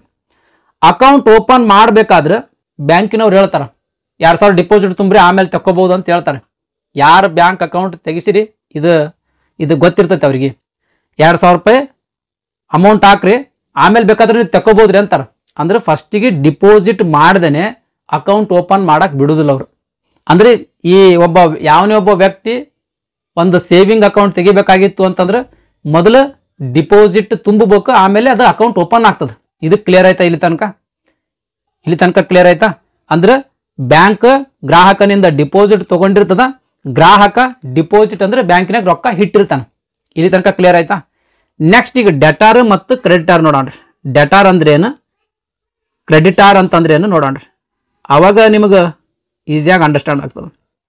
ಡೆಟಾರ್ ಅಂದ್ರೆ ಏನ್ರಿ? ಡೆಟಾರ್ ಅಂದ್ರೆ ಯಾವ ಸಾಲ ತಗೊಂಡಿರ್ತಾನ ಅವನಿಗೆ ಡೆಟಾರ್ ಅಂತ ಕರೀತಾರ. ಅಂದ್ರೆ ಸಾಲಗಾರ ಅಂತ ಕರಿತೀವಿ. ಅಥವಾ ಸಾಲ ತಗೊಂಡವ ಓಕೆನಾ. ಇನ್ನು ಕ್ರೆಡಿಟಾರ್ ಅಂದ್ರೆ ಸಾಲ ಕೊಟ್ಟವ, ಸಾಲದಾತ. ಅನ್ನದಾತ ಅಂತಂದ್ರೆ ಅನ್ನ ಕೊಟ್ಟವ ಹೆಂಗಿಲ್ಲ ಅದೇ ರೀತಿ ಇಲ್ಲಿ ಸಾಲದಾತ ಅಥವಾ ಸಾಹುಕಾರ ಅಥವಾ ಸಾಲ ಕೊಟ್ಟವ. ಓಕೆ ರೀ, ಇದು ಮೀನಿಂಗ್ ಅರ್ಥ ಐತ್ರಿ ನಿಮ್ಗೆ? ಡೆಟಾರ್ ಅಂದ್ರೆ ಯಾವ ಸಾಲ ತಗೊಂಡಿರ್ತಾನ ಅವ, ಕ್ರೆಡಿಟಾರ್ ಅಂತಂದ್ರೆ ಯಾರು ಸಾಲ ಕೊಟ್ಟಿರ್ತಾರ ಅವ. ಇಲ್ಲಿ ತನಕ ಕಾನ್ಸೆಪ್ಟ್ ಕ್ಲಿಯರ್ ಐತ್ರಿ? ಪ್ರಶ್ನೆಗೆ ಬರ್ರಿ. ಬ್ಯಾಂಕಿನಲ್ಲಿ ಗ್ರಾಹಕ ಉಳಿತಾಯ ಖಾತೆ ಹೊಂದ್ಯಾನ. ಓಕೆನೆ, ಈ ಗ್ರಾಹಕ ಏನ್ ಮಾಡ್ಯಾನ, ಒಂದು ಬ್ಯಾಂಕಿನಾಗ ದುಡ್ಡು ಇಟ್ಟಾನಿ. ಅಕೌಂಟ್ ಓಪನ್ ಮಾಡ್ಯಾನ ಅಂದ್ರೆ ದುಡ್ಡು ಇಟ್ಟೆ ಅಕೌಂಟ್ ಓಪನ್ ಮಾಡಕ್ ಬರ್ತೈತ್ರಿ, ಹಂಗ ಓಪನ್ ಮಾಡಕ್ ಬರಂಗಿಲ್ಲ. ಫಸ್ಟಿಗೆ ಹೇಳೀನಿ. ಓಕೆ ರೀ. ನೆಕ್ಸ್ಟ್ ಅವ್ರೇನ್ ಕೇಳ್ಯಾರ, ಬ್ಯಾಂಕ್ ಮತ್ತು ಗ್ರಾಹಕ, ಈ ಬ್ಯಾಂಕ್ ಮತ್ತು ಗ್ರಾಹಕ ಸಂಬಂಧ ಅಲ್ಲಿ ಸ್ಟಾರ್ಟ್ ಆಗ್ತದ. ಈಗ ನಾ ಅಕೌಂಟ್ ಯಾವುದೇ ಒಂದು ಬ್ಯಾಂಕಿನಾಗ ಓಪನ್ ಮಾಡೀನಿ ಅಂದ್ರೆ ನಂದು ಆ ಬ್ಯಾಂಕಿಂದ ರಿಲೇಶನ್ಶಿಪ್ ಸ್ಟಾರ್ಟ್ ಆಗ್ತದ. ಓಕೆ ರೀ. ಆ ರಿಲೇಶನ್ಶಿಪ್ ಒಳಗ ಈಗ ಅಕೌಂಟ್ ಓಪನ್ ಮಾಡಿದ ತಕ್ಷಣ ಬ್ಯಾಂಕ್, ಈ ರಿಲೇಶನ್ಶಿಪ್ದಾಗ ಬ್ಯಾಂಕ್ ಏನು ಆಮೇಲೆ ಗ್ರಾಹಕ ಏನು ಅಂತ ಪ್ರಶ್ನೆ ಕೇಳ್ಯಾನ. ಬ್ಯಾಂಕ್ ಗ್ರಾಹಕನಿಗೇನು ದುಡ್ಡು ಕೊಟ್ಟಾದೋ, ಸಾಲ ಏನಾದ್ರೂ ಕೊಟ್ಟಾದೋ, ಅಥವಾ ಬ್ಯಾಂಕ್ನೇ ಸಾಲ ತಗೊಂಡಾದೋ? ಇಲ್ಲೇನ್ ಮಾಡದ, ಬ್ಯಾಂಕ್ನೇ ಸಾಲ ತಗೊಂಡದ. ಅಂದ್ರ ಅರ್ಥ ಈ ಗ್ರಾಹಕ ಡಿಪಾಸಿಟ್ ಇಟ್ಟಾನ ಅಂತಂದ್ರೆ ಅದ್ರ ಅರ್ಥ ಏನು, ಬ್ಯಾಂಕಿಗೆ ದುಡ್ಡು ಹೋಗ್ಯದ, ಬ್ಯಾಂಕ್ ಸಾಲ ತಗೊಂಡಂಗೆ ಅರ್ಥ ಇಲ್ಲ. ಇಲ್ಲಿ ಬ್ಯಾಂಕ್ ಸಾಲ ತಗೊಂಡದ. ಬ್ಯಾಂಕ್ ಸಾಲ ತಗೊಂಡಂದ್ರೆ ಅದ್ರ ಅರ್ಥ ಏನು, ಬ್ಯಾಂಕ್ ಡೆಟರಿಮ, ಬ್ಯಾಂಕ್ ಸಾಲಗಾರ. ಇಲ್ಲಿ ಗ್ರಾಹಕ ಅಕೌಂಟ್ ಓಪನ್ ಮಾಡ್ಯಾನ ಅಂತಂದ್ರೆ ಸ್ಟಾರ್ಟಿಂಗ್ ಒಂದ್ 2,000 ರೂಪಾಯಿ ಇಟ್ಟಿರ್ತಾನ, ಈ ಬ್ಯಾಂಕ್ನಿಗೆ ಇಟ್ಟಾನ ಅಂದ್ರೆ ಬ್ಯಾಂಕಿಗೆ ಸಾಲ ಕೊಟ್ಟನ 2,000 ರೂಪಾಯಿ ಅಂದಂಗ ಆಯ್ತಾ. ಹಾಗಾಗಿ ಇವ ಸಾಲದಾತ ಅಥವಾ ಸಾಹುಕಾರ. ಹಾಗಾಗಿ ಡೆಟರ್ ಕ್ರೆಡಿಟರ್ ರಿಲೇಶನ್ಶಿಪ್ ಆಯ್ತು. ಇಲ್ಲಿ ಡೆಟರ್ ಕ್ರೆಡಿಟರ್ ರಿಲೇಶನ್ಶಿಪ್. ಒಂದನೇದು ಎದಕ್ಕಾಗ್ಲಿಲ್ಲ, ಕ್ರೆಡಿಟರ್ ಡೆಟರ್ ರಿಲೇಶನ್ಶಿಪ್ ಎದಕ್ಕಾಗ್ಲಿಲ್ಲ? ಇದ್ರ ಅರ್ಥ ಏನಾಗ್ತದಂತಂದ್ರ, ಇದೇನಾದ್ರೂ ಆಪ್ಷನ್ ನೀವು ಟಿಕ್ ಹಾಕಿದಿ ಅಂತಂದ್ರ ಇದು ಏನು ಅರ್ಥ ಕೊಡ್ತದಂತಂದ್ರ ಈ ಬ್ಯಾಂಕ್ನೇ ಗ್ರಾಹಕನಿಗೆ ದುಡ್ಡು ಕೊಟ್ಟಾನ ಅಂತ ಆಗ್ತದ. ಅಕೌಂಟ್ ತೆಗಿಬೇಕಾದ್ರೆ ಬ್ಯಾಂಕ್ ಗ್ರಾಹಕನಿಗೆ ದುಡ್ಡು ಕೊಡ್ತಾದೇನ? ಕೊಡಂಗಿಲ್ಲ. ಹಂಗ ಕೊಡಂಗಿತ್ತಂದ್ರೆ ಎಲ್ಲರೂ ಓಪನ್ ಮಾಡ್ತಾರ ಅಕೌಂಟ್. ನಮ್ಮ ಮನ್ಯಾಗ 4 ಜನ ಇದೀವಪ್ಪ ಅಂತಂದ್ರೆ 4 ಜನಕ್ಕೂ ಅಕೌಂಟ್ ಓಪನ್ ಮಾಡ್ತೀವಿ. ಹೌದಾ? ಇದು ಕಾನ್ಸೆಪ್ಟ್ ನಿಮಗೆ ಕ್ಲಿಯರ್ ಆಗಿದೆ ಅಂತ ಅನ್ಕೊಳ್ತೀನಿ. ಆದ್ರೂ ನಿಮಗೆ ಇನ್ ಡೆಪ್ತ್ ಇನ್ನೊಂದು ಸ್ವಲ್ಪ ಕೊಟ್ಬಿಡ್ತೀನಿ, ಇನ್ನೊಂದು ಸ್ವಲ್ಪ ಬೇಸಿಕ್ ಕಾನ್ಸೆಪ್ಟ್ ಕೊಟ್ಬಿಡ್ತೀನಿ, ಫುಲ್ ಕ್ಲಿಯರ್ ಆಗಿಬಿಡ್ತೈತಿ. Creditor debtor relationship. ಕ್ರೆಡಿಟಾರ್ ಅಂತಂದ್ರೆ ಸಾಲದಾತ ಮತ್ತು ಡೆಟಾರ್ ಅಂತಂದ್ರೆ ಸಾಲಗಾರ ರಿಲೇಶನ್ಶಿಪ್. ಇದು ಸಾಲಗಾರನ ಸಂಬಂಧ. ಇದು ಯಾವಾಗ ಸಂಬಂಧ ಸ್ಟಾರ್ಟ್ ಆಗ್ತತ್ರಿ? ಉದಾಹರಣೆಗೆ ಮಲ್ಲಪ್ಪ ಅನ್ನೋ ಒಬ್ಬ ವ್ಯಕ್ತಿ ಕೆನರಾ ಬ್ಯಾಂಕಿನಿಂದ ಒಂದು 50,000 ರೂಪಾಯಿ ಲೋನ್ ತಗೊಂಡನ ಅಂತ ತಿಳ್ಕೊಳ್ರಿ. ಮಲ್ಲಪ್ಪ ಅನ್ನೋ ಒಬ್ಬ ವ್ಯಕ್ತಿ ಕೆನರಾ ಬ್ಯಾಂಕಿನಿಂದ 50,000 ರೂಪಾಯಿ ಲೋನ್ ತಗೊಂಡನ ಅಂತ ತಿಳ್ಕೊಳ್ರಿ. ಇಲ್ಲಿ ಸಾಲಗಾರ ಮತ್ತು ಸಾಲದಾತನ ಸಂಬಂಧ ಸ್ಟಾರ್ಟ್ ಆಗ್ತದೆ. ಇಲ್ಲಿ ಸಾಲದಾತ ಮತ್ತು ಸಾಲಗಾರನ ಸಂಬಂಧ ಆಗ್ತದೆ. ಇಲ್ಲಿ ಕ್ರೆಡಿಟರ್ ಮತ್ತು ಡೆಟರ್ ರಿಲೇಶನ್ಶಿಪ್ ಸ್ಟಾರ್ಟ್ ಆಗ್ತದೆ. ಇಲ್ಲಿ ಸಾಲ ಕೊಟ್ಟವ ಯಾರು, ಸಾಲ ತಗೊಂಡವ ಯಾರು? ಸಾಲ ಕೊಟ್ಟವ ಕೆನರಾ ಬ್ಯಾಂಕ್. ಓಕೆನಾ? ಸಾಲ ಕೊಟ್ಟವ ಕೆನರಾ ಬ್ಯಾಂಕ್ ಅಂತಂದ್ರೆ ಅದರ ಅರ್ಥ ಏನು, ಇವ ಕ್ರೆಡಿಟರ್. ಓಕೆನಾ? ಸಾಲ ತಗೊಂಡವ ಯಾರು? ಮಲ್ಲಪ್ಪ ನಾವು. ಓಕೆನಾ, ಮಲ್ಲಪ್ಪ ಸಾಲ ತಗೊಂಡನ ಅಂದ್ರೆ ಇವ ಡೆಟರ್. ಓಕೆ ರೀ, ಇಲ್ಲಿ ನೋಡ್ರಿ creditor Canara bank, deter Mallappa. Next deter creditor ನೋಡ್ರಿ. ಮಲ್ಲಪ್ಪ 1000 ರೂಪಾಯಿ ಡಿಪಾಸಿಟ್ ಇಟ್ಟನಂತ ತಿಳ್ಕೊಳ್ರಿ ಕೆನರಾ ಬ್ಯಾಂಕ್ನಾಗ. ಇಲ್ಲಿ Mallappa creditor, Canara bank deter. ಅಂದ್ರೆ ಮಲ್ಲಪ್ಪ ದುಡ್ಡು ಕೊಟ್ಟವ, ಸಾಲದಾತ. ಇವ ಕೆನರಾ ಬ್ಯಾಂಕ್ ಏನಪ್ಪ ಅಂದ್ರೆ ಸಾಲ ತಗೊಂಡವ, ಅದಕ್ಕಾಗಿದ್ದು ಡೆಟಾರ್ ಸ್ನೇಹಿತರೆ. ನೆಕ್ಸ್ಟ್ ಮೂರನೇ ಆಪ್ಷನ್ ಐತ್ರಿ ಇಲ್ಲಿ, ಏಜೆಂಟ್ ಪ್ರಿನ್ಸಿಪಲ್ ಅಂತ ಆಪ್ಷನ್ ಅದ. ನಾವೇನು ಮಾಡ್ತೀವಿ, ಕೆಲವೊಂದು ಸ್ಪೆಷಲ್ ಸರ್ವಿಸ್ಗಳನ್ನು ನಾವು ಏನು ಮಾಡ್ತೀವಪ್ಪ ಅಂದ್ರೆ ಪಡೆದುಕೊಳ್ತೀವಿ. ಸ್ಪೆಷಲ್ ಸರ್ವಿಸ್ ಅಥವಾ ವಿಶೇಷವಾದಂಥ ಸೇವೆಗಳನ್ನು ನಾವು ಪಡ್ಕೊಳ್ತೀವಿ. ಯಾವ್ಯಾವ ಸೇವೆಗಳು? ಎಲೆಕ್ಟ್ರಿಸಿಟಿ ಬಿಲ್ ಪೇಮೆಂಟ್ ಆಗಿರಬಹುದು, ಕಲೆಕ್ಷನ್ ಆಫ್ ಚೆಕ್ಸ್ ಆಗಿರಬಹುದು, ಇನ್ಶೂರೆನ್ಸ್ ಪ್ರೀಮಿಯಂ ಕಟ್ಟೋದಾಗಿರ್ಬೋದು. ಇವಾಗ ನೋಡ್ರಿ ಮೊಬೈಲ್ ಬ್ಯಾಂಕಿಂಗ್ ಯೂಸ್ ಮಾಡ್ತೀರಿ ಅಂತ ತಿಳ್ಕೊಳ್ರಿ. ನೀವು monthly bill payment automatic payment ಇಟ್ರಿ ಅಂತ ತಿಳ್ಕೊಳ್ರಿ. ಮಂತ್ಲಿ ಎಲೆಕ್ಟ್ರಿಸಿಟಿ ಬಿಲ್ ಜನರೇಟ್ ಆದ ತಕ್ಷಣ ಅದು ಬ್ಯಾಂಕಿಗೆ ರಿಮೈಂಡರ್ ಹೋಗ್ತದೆ. ಬ್ಯಾಂಕ್ ಏನು ಮಾಡ್ತದೆ, ಆಟೋಮೆಟಿಕ್ ಪೇಮೆಂಟ್ ಮಾಡಿಬಿಡ್ತದೆ. ಅದೇ ರೀತಿ ತಿಂಗಳ ಇನ್ಶೂರೆನ್ಸ್ ಕಟ್ಟದ ಅಂತ ತಿಳ್ಕೊಳ್ರಿ. ನೀವು ಒಂದು ಗಾಡಿ ತೊಗೊಂಡ್ರಿ, ಒಂದು ಹೀರೋ ಹೋಂಡಾ ಗಾಡಿ ತೊಗೊಂಡ್ರಿ, ಕಂತು ಕಟ್ಟಬೇಕಾಗಿದೆ, ತಿಂಗಳ ಕಂತು ಕಟ್ಟಬೇಕಾಗ್ಯದ. ನೀವು ತಿಂಗಳ ಹೋಗಿ ಬ್ಯಾಂಕಿಗೆ ಏನು ಹೇಳೋದಿಲ್ಲ, ಬ್ಯಾಂಕೇ ಆಟೋಮೆಟಿಕ್ ಏನು ಮಾಡ್ತದ, ಅದು ಬ್ಯಾಂಕೇ ಆಟೋಮೆಟಿಕ್ ಏನು ಮಾಡ್ತದ, ಆ ಕಂತನ್ನು ಕಟ್ಟಿಬಿಡ್ತದೆ. ಇಲ್ಲಿ ಬ್ಯಾಂಕ್ ಅನ್ನವ ಏಜೆಂಟ್ ಥರ, ನಮ್ಮ ಏಜೆಂಟಾಗಿ ಕೆಲಸ ಮಾಡ್ತಾನವ. ಬ್ಯಾಂಕ್ ಅನ್ನವ ಏಜೆಂಟಾಗಿ ಕೆಲಸ ಮಾಡ್ತಾನ. ಕಸ್ಟಮರ್ ಅನ್ನವ ಪ್ರಿನ್ಸಿಪಾಲ್, ಮುಖ್ಯಸ್ಥವ ಪ್ರಿನ್ಸಿಪಾಲ್. ಈ ಏಜೆಂಟ್ ಪ್ರಿನ್ಸಿಪಾಲ್ ಅಂತ ಅನ್ನೋದು ಏನಂತ ಗೊತ್ತಾಯ್ತು ಅಂತ ಅನ್ಕೊಳ್ತೀನಿ ನಾನು. ನಾವೇನು ಸೇವೆಗಳನ್ನು ಉಪಯೋಗಿಸ್ತೀವಲ್ಲ, ಆ ಸೇವೆಯನ್ನು ಯಾರು ನಿರ್ವಹಿಸ್ತಾನೋ, ಯಾವ ಸೇವೆಯನ್ನು ಒದಗಿಸ್ಕೊಡ್ತಾನೋ ಅವ ಏಜೆಂಟ್ ಆಗಿರ್ತಾನ, ಮೀಡಿಯೇಟರ್ ಆಗಿರ್ತಾನ. ಯಾರು ಸೇವೆಯನ್ನು ಪಡ್ಕೊಳ್ತಿರ್ತಾರೋ ಅವರು ಪ್ರಿನ್ಸಿಪಲ್ ಆಗಿರ್ತಾರ. ನೆಕ್ಸ್ಟ್ ಇನ್ನು ಲೆಸ್ಸರ್ ಮತ್ತು ಲೆಸ್ಸಿ ಅಂತ ಇನ್ನೂ ಒಂದು ಆಪ್ಷನ್ ಕೊಟ್ಟಾನ ಸ್ನೇಹಿತರೆ. ಲೆಸ್ಸರ್ ಮತ್ತು ಲೆಸ್ಸಿ ಅಂತ ಆಪ್ಷನ್ ಕೊಟ್ಟಾನ. ಈಗ ಬ್ಯಾಂಕಿನಾಗ ನಾವು ಹೋಗ್ತೀವಿ, ನಾವು ಅಲ್ಲಿ ಒಂದು ಬ್ಯಾಂಕಿನವ್ರು ಒಂದು ಸೌಲಭ್ಯ ಕೊಡ್ತಾರೆ, ಸೇಫ್ಟಿ ಲಾಕರ್ ಅಂತ ಕೊಡ್ತಾರೆ. ಸೇಫ್ಟಿ ಲಾಕರ್ ಏನು ಮಾಡ್ತಾರ, ಆ ಸೇಫ್ಟಿ ಲಾಕರ್ ಫೆಸಿಲಿಟಿ ಕಸ್ಟಮರ್ಗೆ ಬೇಕು ಅಂತಂದ್ರೆ ಕಸ್ಟಮರ್ಗೆ ಕೊಡ್ತಾರೆ ಸ್ನೇಹಿತರೆ. ಈ bank provide safety locker to its customer. ಇಲ್ಲಿ ಏನು ಮಾಡ್ತಾನ, ಬ್ಯಾಂಕ್ ಅಂತಂದ್ರೆ ಸೇಫ್ಟಿ ಲಾಕರ್ದು ಓನರ್ ಇವ. ಲೆಸ್ಸರ್ ಅಂದ್ರೆ ಓನರ್ ಇದ್ದಂಗೆ ಸ್ನೇಹಿತರೆ ಇವ, ಓನರ್. ಲೆಸ್ಸಿ ಅಂತ ನಾವ ಅದನ್ನ ಬಳಕೆ ಮಾಡವ, ಬಳಕೆ ಪುಕ್ಕಟೆ ಮಾಡ್ತಾನೇನು, ಅದಕ್ಕೆ ಚಾರ್ಜಸ್ ಕೊಡ್ತಾನೆ, ಪೇಮೆಂಟ್ ಮಾಡ್ತಾನೆ. ಅದಕ್ಕೆ ವರ್ಷಿಗೆ ಇಂತಿಷ್ಟ ಅಂತ ಕಿಶಿಂದ ದುಡ್ಡು ತುಂಬುತ್ತಾನ. ಹಾಗಾಗಿ ಸೇಫ್ಟಿ ಲಾಕರ್ ಬ್ಯಾಂಕಿನವರು ಕಸ್ಟಮರ್ಗೆ ಯುಟಿಲೈಸ್ ಮಾಡಕ್ ಕೊಟ್ಟಾರ ಅಂತಂದ್ರೆ ಬ್ಯಾಂಕ್ ಲೆಸ್ಸರ್, ಕಸ್ಟಮರ್ ಲೆಸ್ಸಿ ಸ್ನೇಹಿತರೆ. ಇದಿಷ್ಟು ನಿಮಗೆ ಲೆಸ್ಸರ್ ಲೆಸ್ಸಿದ ಅರ್ಥ ಆಯ್ತಂತ ಅನ್ಕೊಳ್ತೀನಿ ಕಾನ್ಸೆಪ್ಟ್. ಈ 4 ಬ್ಯಾಂಕಿನ ಗ್ರಾಹಕರ ಮತ್ತು ಬ್ಯಾಂಕಿಗೆ ಸಂಬಂಧಪಟ್ಟಂಗ ಈ ಸಂಬಂಧಗಳ ಬಗ್ಗೆ ಮಾಹಿತಿ ಆಗಿತ್ತು ಸ್ನೇಹಿತರೆ. ಇನ್ನೂ ಭಾಳ ಅದಾವ್ರಿ ಇದ್ರಾಗ, ಬೈಲರ್ ಆ್ಯಂಡ್ ಬೈಲಿ ಅಂತ ಕಿಶಿಂದೇಳಿ ಭಾಳ ಬರ್ತಾವ ಅವು. ನಾ ಅಷ್ಟೆಲ್ಲ ಡಿಟೇಲ್ ಆಗಿ ಹೋಗಕ್ಕೆ ಹೋಗಿಲ್ಲ, ಅದಕ್ಕೆ ಸಂಬಂಧಪಟ್ಟಂಗ ಒಂದು ಕ್ಲಾಸ್ ಮಾಡ್ತೀನಿ ಸ್ನೇಹಿತರೆ. ನೆಕ್ಸ್ಟ್ 9ನೇ ಪ್ರಶ್ನೆ, ಒಂದು ಸಹಕಾರ ಸಂಘವನ್ನು ಪ್ರಾರಂಭಿಸಲು ಕಡಿಮೆ ಎಂದರೆ ಎಷ್ಟು ಸದಸ್ಯರು ಇರಬೇಕು ಅಂತ ಪ್ರಶ್ನೆ ಕೇಳ್ಯಾರ. ಇದಕ್ಕೆ ಸರಿಯಾದ ಉತ್ತರ ಡಿ ಸ್ನೇಹಿತರೆ, 20 ಜನ ಬೇಕು. ಮೊದಲು 10 ಅಂತ ಇತ್ತು, ಈಗ ತಿದ್ದುಪಡಿ ಮಾಡಿ 20 ಆಗ್ಯ ಸ್ನೇಹಿತರೆ. ಸೆಕ್ಷನ್ 6 ನೋಡ್ರಿ. ಸೆಕ್ಷನ್ 6 ಸಹಕಾರ ಸಂಘಗಳ ನೋಂದಣಿಗಾಗಿ ಅರ್ಜಿಯ ಬಗ್ಗೆ ಹೇಳ್ತದ. ಸಹಕಾರ ಸಂಘದ ನೋಂದಣಿಗಾಗಿ ನಿಯಮಿಸಬಹುದಾದಂಥ ನಮೂನೆಯಲ್ಲಿ ರಿಜಿಸ್ಟ್ರಾರ್ನಿಗೆ ಅರ್ಜಿ ಸಲ್ಲಿಸಬೇಕು. ಅರ್ಜಿದಾರರು ಸಂಘದ ವಿಷಯದಲ್ಲಿ ಅವನ್ನು ಅಗತ್ಯಪಡಿಸಬಹುದಾದಂಥ ಎಲ್ಲ ಮಾಹಿತಿಯನ್ನು ಒದಗಿಸ್ಬೇಕು. ಅಂದ್ರೆ ಈ ರಿಜಿಸ್ಟ್ರಾರ ಏನೇನು ಸಂಘಕ್ಕೆ ಸಂಬಂಧಪಟ್ಟಂತ ಮಾಹಿತಿ ಕೇಳ್ತಾನೋ ಆ ಮಾಹಿತಿಯನ್ನು ಒದಗಿಸ್ಬೇಕು ಸ್ನೇಹಿತರೆ. ನೆಕ್ಸ್ಟ್ ಅರ್ಜಿ ಜೊತೆಗೆ ಉಪವಿಧಿಗಳ 5 ಪ್ರತಿಗಳನ್ನು ಕೊಡಬೇಕು. ಸಂಘ ನೀವು ಸ್ಥಾಪನೆ ಮಾಡ್ಬೇಕಂದ್ರೆ ಮೊದಲು ಬೈಲಾ ಅಂತ ರೆಡಿ ಮಾಡ್ತೀರಿ, ಆ ಉಪವಿಧಿಗಳದ 5 ಪ್ರತಿಗಳನ್ನು ಲಗತ್ತಿಸ್ಬೇಕು. ನೆಕ್ಸ್ಟ್ ಎಲ್ಲಾ ಅರ್ಜಿದಾರರು ವ್ಯಕ್ತಿಗಳಾಗಿದ್ರು ಅಂತಂದ್ರೆ ಅರ್ಜಿದಾರರ ಸಂಖ್ಯೆ 20ಕ್ಕಿಂತ ಕಡಿಮೆ ಇರತಕ್ಕದ್ದಲ್ಲ. ಅಂದ್ರೆ ಮಿನಿಮಮ್ 20 ಜನ ಸೇರಿಗೆಸಿಂದ ಒಂದು ಸಹಕಾರ ಸಂಘವನ್ನು ಸ್ಥಾಪನೆ ಮಾಡಬಹುದು. ಇನ್ ಕೇಸ್ ನೀವು 18 ಜನನೋ 19 ಜನನೋ ಸೇರಿಗೆಸಿಂದ ನಾವು ಸಹಕಾರ ಸಂಘ ಸ್ಟಾರ್ಟ್ ಮಾಡ್ತೀವಿ ಅಥವಾ ಸ್ಥಾಪನೆ ಮಾಡ್ತೀವಿ ಅಂತ ನೀವೇನಾದ್ರೂ ಅರ್ಜಿ ಸಲ್ಲಿಸಿರಿ ಅಂದ್ರೆ ರಿಜಿಸ್ಟ್ರಾರ್ ಅಲ್ಲಿ ರಿಜೆಕ್ಟ್ ಮಾಡ್ತಾನೆ. ಯಾಕಂದ್ರೆ 20ಕ್ಕಿಂತ ಕಡಿಮೆ ಜನ ಇದ್ರಿಪ್ಪ, ಹೋಗ್ರಿ 20 ಜನ ಕೂಡಿಗೆಸಿಂದ ಅರ್ಜಿ ಸಲ್ಲಿಸ್ರಿ ಅಂತ ರಿಜೆಕ್ಟ್ ಮಾಡ್ತಾನೆ ಸ್ನೇಹಿತರೆ. ಅರ್ಜಿದಾರರಲ್ಲಿ ಪ್ರತಿಯೊಬ್ಬನೂ ಕೂಡ 18 ವರ್ಷಗಳ ಮೇಲ್ಪಟ್ಟು ವಯಸ್ಸಿನವನಾಗಿರ್ಬೇಕು. ಈಗ ಯಾರೇ ಒಬ್ಬವ ಸಂಘ ಸ್ಥಾಪನೆ ಮಾಡ್ಬೇಕಂತ ಬಂದಾನ ಅಂದ್ರೆ ಅವನಿಗೆ ಮಿನಿಮಮ್ 18 ವರ್ಷ ವಯಸ್ಸಾಗಿರ್ಬೇಕು. ಓಕೆ ರೀ. ಅರ್ಜಿದಾರರ ಅದೇ ಕುಟುಂಬದವ್ರು ಆಗಿರಬಾರ್ದು. ಒಂದೇ ಕುಟುಂಬದವ್ರು ಆಗಿದ್ರು ಅಂತಂದ್ರೆ ಸಹಕಾರ ಸಂಘ ಸ್ಥಾಪನೆ ಮಾಡುವಂಗಿಲ್ಲ ಸ್ನೇಹಿತರೆ. ಇಲ್ಲಿ ಕುಟುಂಬ ಅಂದ್ರೆ ಏನ್ರಿ? ಕುಟುಂಬ ಅಂತಂದ್ರೆ ಹೆಂಡತಿ ಅಥವಾ ಗಂಡ ಆಗಿರ್ಬೋದು, ಇವನಿಗೆ ಡಿಪೆಂಡ್ ಇರ್ತಕ್ಕಂಥ ಮಕ್ಕಳು, ಆಮೇಲೆ ಡಿಪೆಂಡೆಂಟ್ ಇರ್ತಕ್ಕಂಥ ತಂದೆ ಅಥವಾ ತಾಯಿ. ಓಕೆ ರೀ. ನೆಕ್ಸ್ಟ್ ನೋಡ್ರಿ, ಅರ್ಜಿದಾರರಲ್ಲಿ ವ್ಯಕ್ತಿ ಆಗಿರ್ತಕ್ಕಂಥ ಪ್ರತಿಯೊಬ್ರು, ಈ 20 ಜನರ ಅಂದ್ರೆ ಪ್ರತಿಯೊಬ್ರು ಸಹಿ ಮಾಡ್ಬೇಕು ಆ ಅರ್ಜಿಗೆ. ಆಮೇಲೆ ಅದಕ್ಕೊಬ್ಬ ಮೇನ್ ಇದ್ದವ ಏನಪ್ಪಾ ಅಂತಂದ್ರೆ ಅಧಿಕೃತ ವ್ಯಕ್ತಿ ಏನಪ್ಪಾ ಅಂದ್ರೆ ಅದು ಅರ್ಜಿಗೆ ಸಹಿ ಮಾಡ್ಬೇಕು. ನೆಕ್ಸ್ಟ್, ಅರ್ಜಿಯೊಂದಿಗೆ ನಿಯಮಿಸಬಹುದಾದಂತ ಶುಲ್ಕವನ್ನ ಅಂದ್ರೆ ಫೀಸ್ ಅನ್ನ ಕಟ್ಟಬೇಕು ಸ್ನೇಹಿತರೆ. ಕಟ್ಟಿಗೆಸಿಂದೇಳಿ ನೀವು ಸಹಕಾರ ಸಂಘವನ್ನ ಸ್ಥಾಪನೆ ಮಾಡಬಹುದು. ಇದಿಷ್ಟು ಸೆಕ್ಷನ್ 6 ಬಗ್ಗೆ ಮಾಹಿತಿ ಆಗಿತ್ತು. ನೆಕ್ಸ್ಟ್ 10ನೇ ಪ್ರಶ್ನೆ, ಲಂಡನ್ ನಲ್ಲಿ ಡ್ಯಾಶ್ ನಲ್ಲಿ ನಡೆದ ಅಂತಾರಾಷ್ಟ್ರೀಯ ಸಹಕಾರ ಕಾಂಗ್ರೆಸ್ನ ಮೂಲಕ ಇಂಟರ್ ನ್ಯಾಷನಲ್ ಕೋಆಪರೇಟಿವ್ ಅಲೈನ್ಸ್ ಅಸ್ತಿತ್ವದಲ್ಲಿ ಬಂತು ಅಂತ ಪ್ರಶ್ನೆ ಸ್ನೇಹಿತರೆ. ಇದಕ್ಕೆ ಸರಿಯಾದ ಉತ್ತರ ಎ.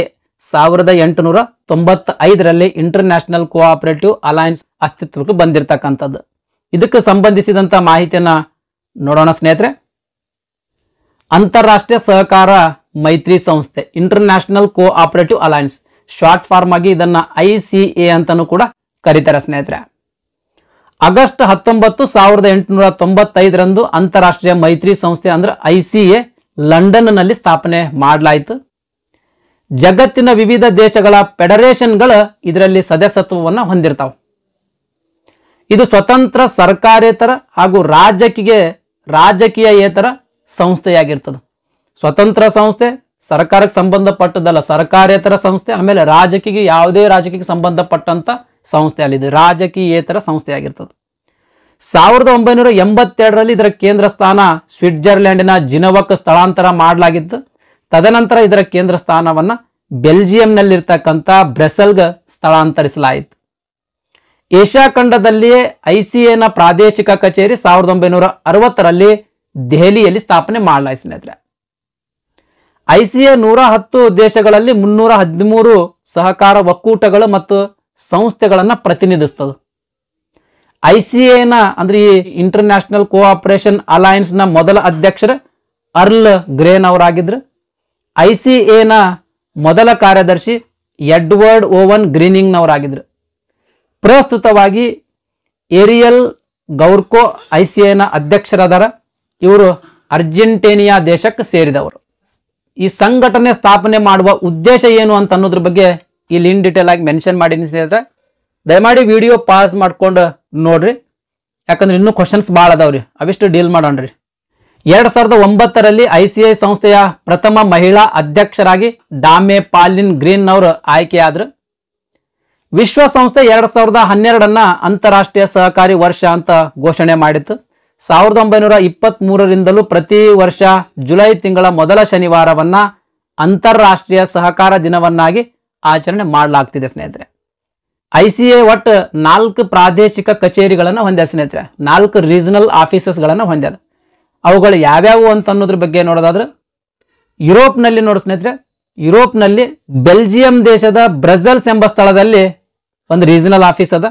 ನೆಕ್ಸ್ಟ್ ಆಫ್ರಿಕಾದ ಕೀನ್ಯಾ ದೇಶದಲ್ಲಿ ನೈರೋಬಿ ಅಂತ ಅನ್ನೋ ಪ್ರದೇಶದಲ್ಲಿ ಒಂದು ರೀಜನಲ್ ಆಫೀಸ್ ಅದ. ನೆಕ್ಸ್ಟ್ ಅಮೆರಿಕಾದಲ್ಲಿ ಕೋಸ್ಟ್ ರಿಕಾದಲ್ಲಿ ಸ್ಯಾನ್ಸ್ ಜೋಸ್ ಎಂಬ ಸ್ಥಳದಲ್ಲಿ ಒಂದು ರೀಜನಲ್ ಆಫೀಸ್ ಅದ. ನೆಕ್ಸ್ಟ್ ಏಷ್ಯಾ ಪೆಸಿಫಿಕ್ ನಲ್ಲಿ ಭಾರತದಲ್ಲಿ ನವದೆಹಲಿಯಲ್ಲಿ ಈ ಪ್ರಾದೇಶಿಕ ಕಚೇರಿ ಇರ್ತಕ್ಕಂಥದ್ದು. ಇವಿಷ್ಟು 4 ಕಚೇರಿಗಳ ಬಗ್ಗೆ ಮಾಹಿತಿ. ನೆಕ್ಸ್ಟ್ ICA 8 ವಲಯ ಸಂಸ್ಥೆಗಳನ್ನ ಒಂದ ಸ್ನೇಹಿತರೆ, 8 ಸೆಕ್ಟೋರಲ್ ಆರ್ಗನೈಸೇಷನ್ಸ್ ಹೊಂದಿರತಕ್ಕಂಥದ್ದು ಇಲ್ಲಿ ಮಾಹಿತಿ ಆದ ಸ್ನೇಹಿತರೆ. ದಯಮಾಡಿ ವಿಡಿಯೋ ಪಾಸ್ ಮಾಡಿ ನೋಡ್ಕೊಡ್ರಿ. ಇದಕ್ಕೆ ಸಂಬಂಧಪಟ್ಟಂಗೆ ಈಗಾಗಲೇ ನಾನು ವಿಡಿಯೋ ಮಾಡಿದ್ದೀನಿ ರೀ, ಹಾಗಾಗಿ ದಯಮಾಡಿ ವಿಡಿಯೋ ಪಾಸ್ ಮಾಡಿ ನೋಡ್ರಿ. ಇವಿಷ್ಟು ಸೆಕ್ಟೋರಲ್ ಆರ್ಗನೈಸೇಷನ್ಸ್, ಇದಿಷ್ಟು ICAನ ಬಗ್ಗೆ ಮಾಹಿತಿಯಾಗಿತ್ತು. ನೆಕ್ಸ್ಟ್ 11ನೇ ಪ್ರಶ್ನೆ, ಭಾರತದಲ್ಲಿ ಸಹಕಾರ ಸಂಘಗಳ ಮೂಲಕ ನಡೆದ ಬಿಳಿ ಕ್ರಾಂತಿಗೆ ನಾಯಕತ್ವ ವಹಿಸಿದವರು ಯಾರು ಅಂತ ಪ್ರಶ್ನೆ ಅದ. ಇದಕ್ಕೆ ಸರಿಯಾದ ಉತ್ತರ ಸಿ, ವರ್ಗೀಸ್ ಕುರಿಯನ್ ಸ್ನೇಹಿತರೆ. ಇದಕ್ಕೆ ಸಂಬಂಧಪಟ್ಟಂತ ಮಾಹಿತಿ ನಾನು ಮೆನ್ಷನ್ ಮಾಡಿಲ್ಲ ಸ್ನೇಹಿತರೆ, ಯಾಕಂತಂದ್ರೆ ಈಗಾಗಲೇ ಈ ಮಾಹಿತಿ ಎಲ್ಲರಿಗೂ ಗೊತ್ತೈತಿ. ಆಮೇಲೆ ಈ ಏನು ಪ್ರಶ್ನೆಗಳು ಎಕ್ಸ್ಪ್ಲೇನ್ ಮಾಡ್ತಾ ಇದೀನಲ್ಲ, ಇವೆಲ್ಲವನ್ನು 17 ವಿಡಿಯೋಗಳದಾಗ ಕವರ್ ಮಾಡೀನ್ರಿ. ನಾ ಸಹಕಾರ ವಿಷಯ ಅಂತಾನೆ ಒಂದು ಪ್ಲೇ ಲಿಸ್ಟ್ ಅದ, ಆ ಪ್ಲೇ ಲಿಸ್ಟ್ನಾಗ ನಿಮಗೆ 17 ವಿಡಿಯೋಗಳು ಸಿಗ್ತಾವ. ಆ ವಿಡಿಯೋಗಳಲ್ಲಿ ಈ ಎಲ್ಲಾ ಪ್ರಶ್ನೆಗಳು ಕವರ್ ಆಗ್ಯಾವ್ರಿ. ಓಕೆ ರೀ, ಹಾಗಾಗಿ ಇದನ್ನ ಒಂದು ಸ್ವಲ್ಪ ಸ್ಪೀಡ್ ಹೇಳ್ತಿರ್ತಕ್ಕಂಥದ್ದು.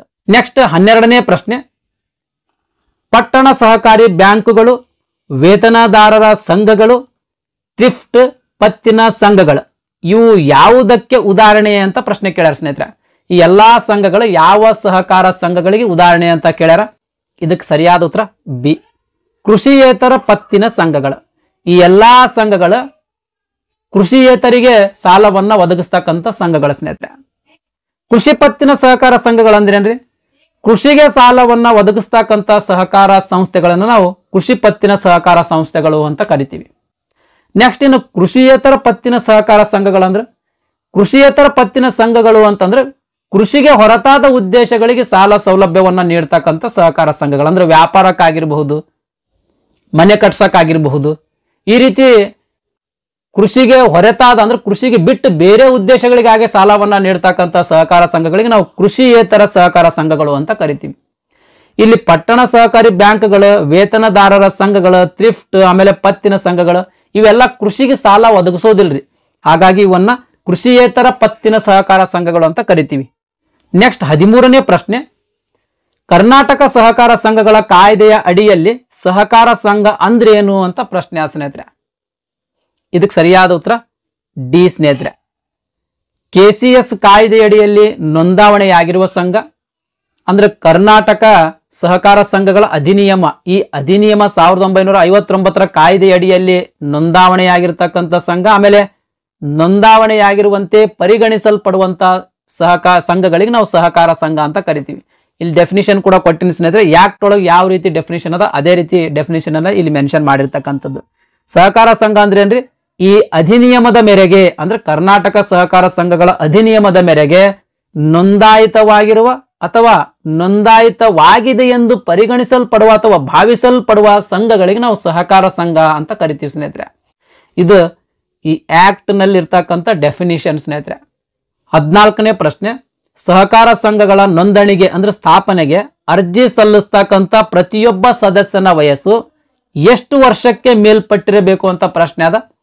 ಈಗಾಗಲೇ ಈ ಪ್ರಶ್ನೆಗೆ ಉತ್ತರ ಕವರ್ ಮಾಡೀನಿ ಸ್ನೇಹಿತರೆ. ಸೆಕ್ಷನ್ 6 ಹಿಂದಿನ ಸ್ಲೈಡ್ಗಳಲ್ಲಿ ಎಕ್ಸ್ಪ್ಲೇನ್ ಮಾಡೀನಿ. ಎಷ್ಟು ವರ್ಷ ರೀ? 18 ವರ್ಷ. ಸರಿಯಾದ ಉತ್ತರ ಸಿ, 18 ವರ್ಷಕ್ಕಿಂತ ಮೇಲ್ಪಟ್ಟಿರಬೇಕು. ನೆಕ್ಸ್ಟ್ 15ನೇ ಪ್ರಶ್ನೆ, Vaikuntha Mehta national institute of cooperative management, ಇದನ್ನ ಶಾರ್ಟ್ ಫಾರ್ಮ್ ಆಗಿ ವಾಮ್ನಿಕಾಮ್ ಅಂತ ಕರೀತಾರೆ.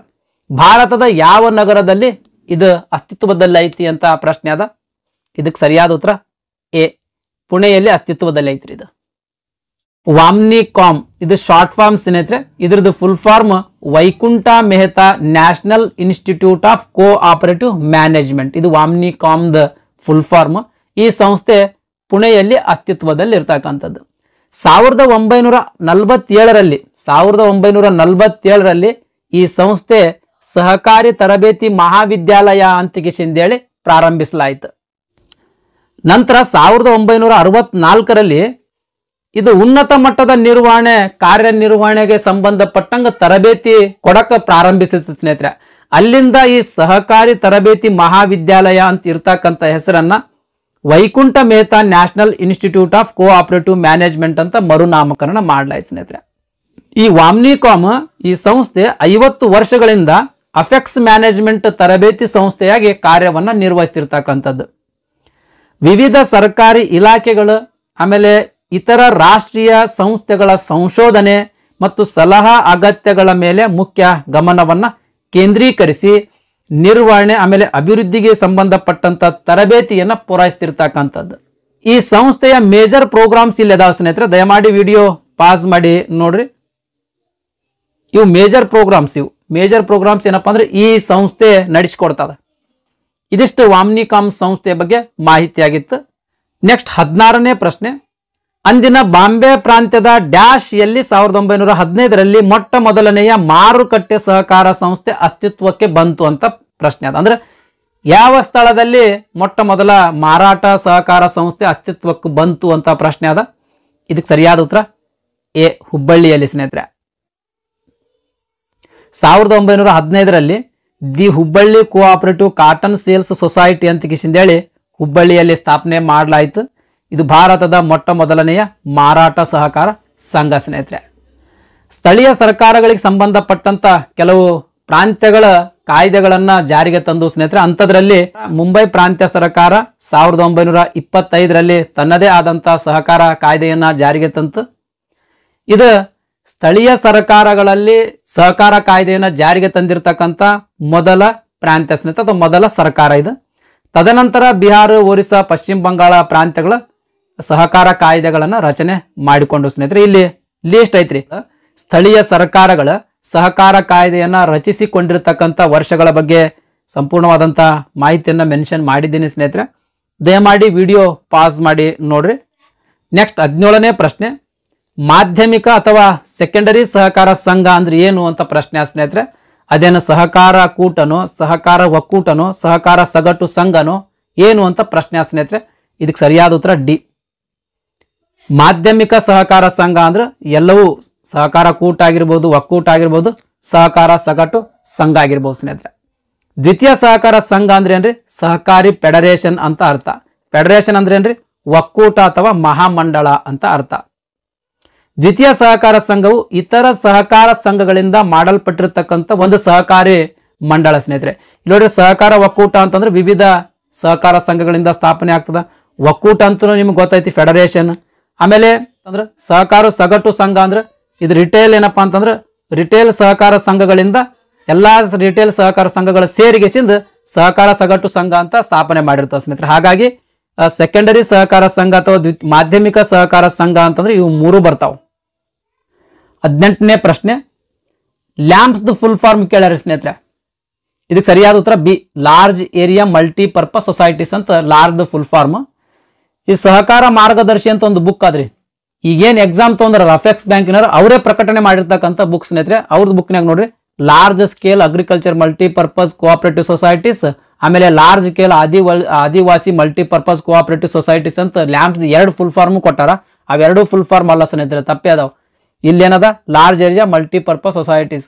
ನಾ ಅನ್ಕೊಂಡೆ ಕೀ ಆನ್ಸರ್ ತಪ್ಪಾದೇನಂತ ಹೇಳಿ ಕೀ ಆನ್ಸರ್ ತಪ್ಪಿರ್ಬಹುದು ಅಂತ ಗೂಗಲ್ ಅಲ್ಲಿ ಸರ್ಚ್ ಮಾಡಿ ನೋಡಿದೆ.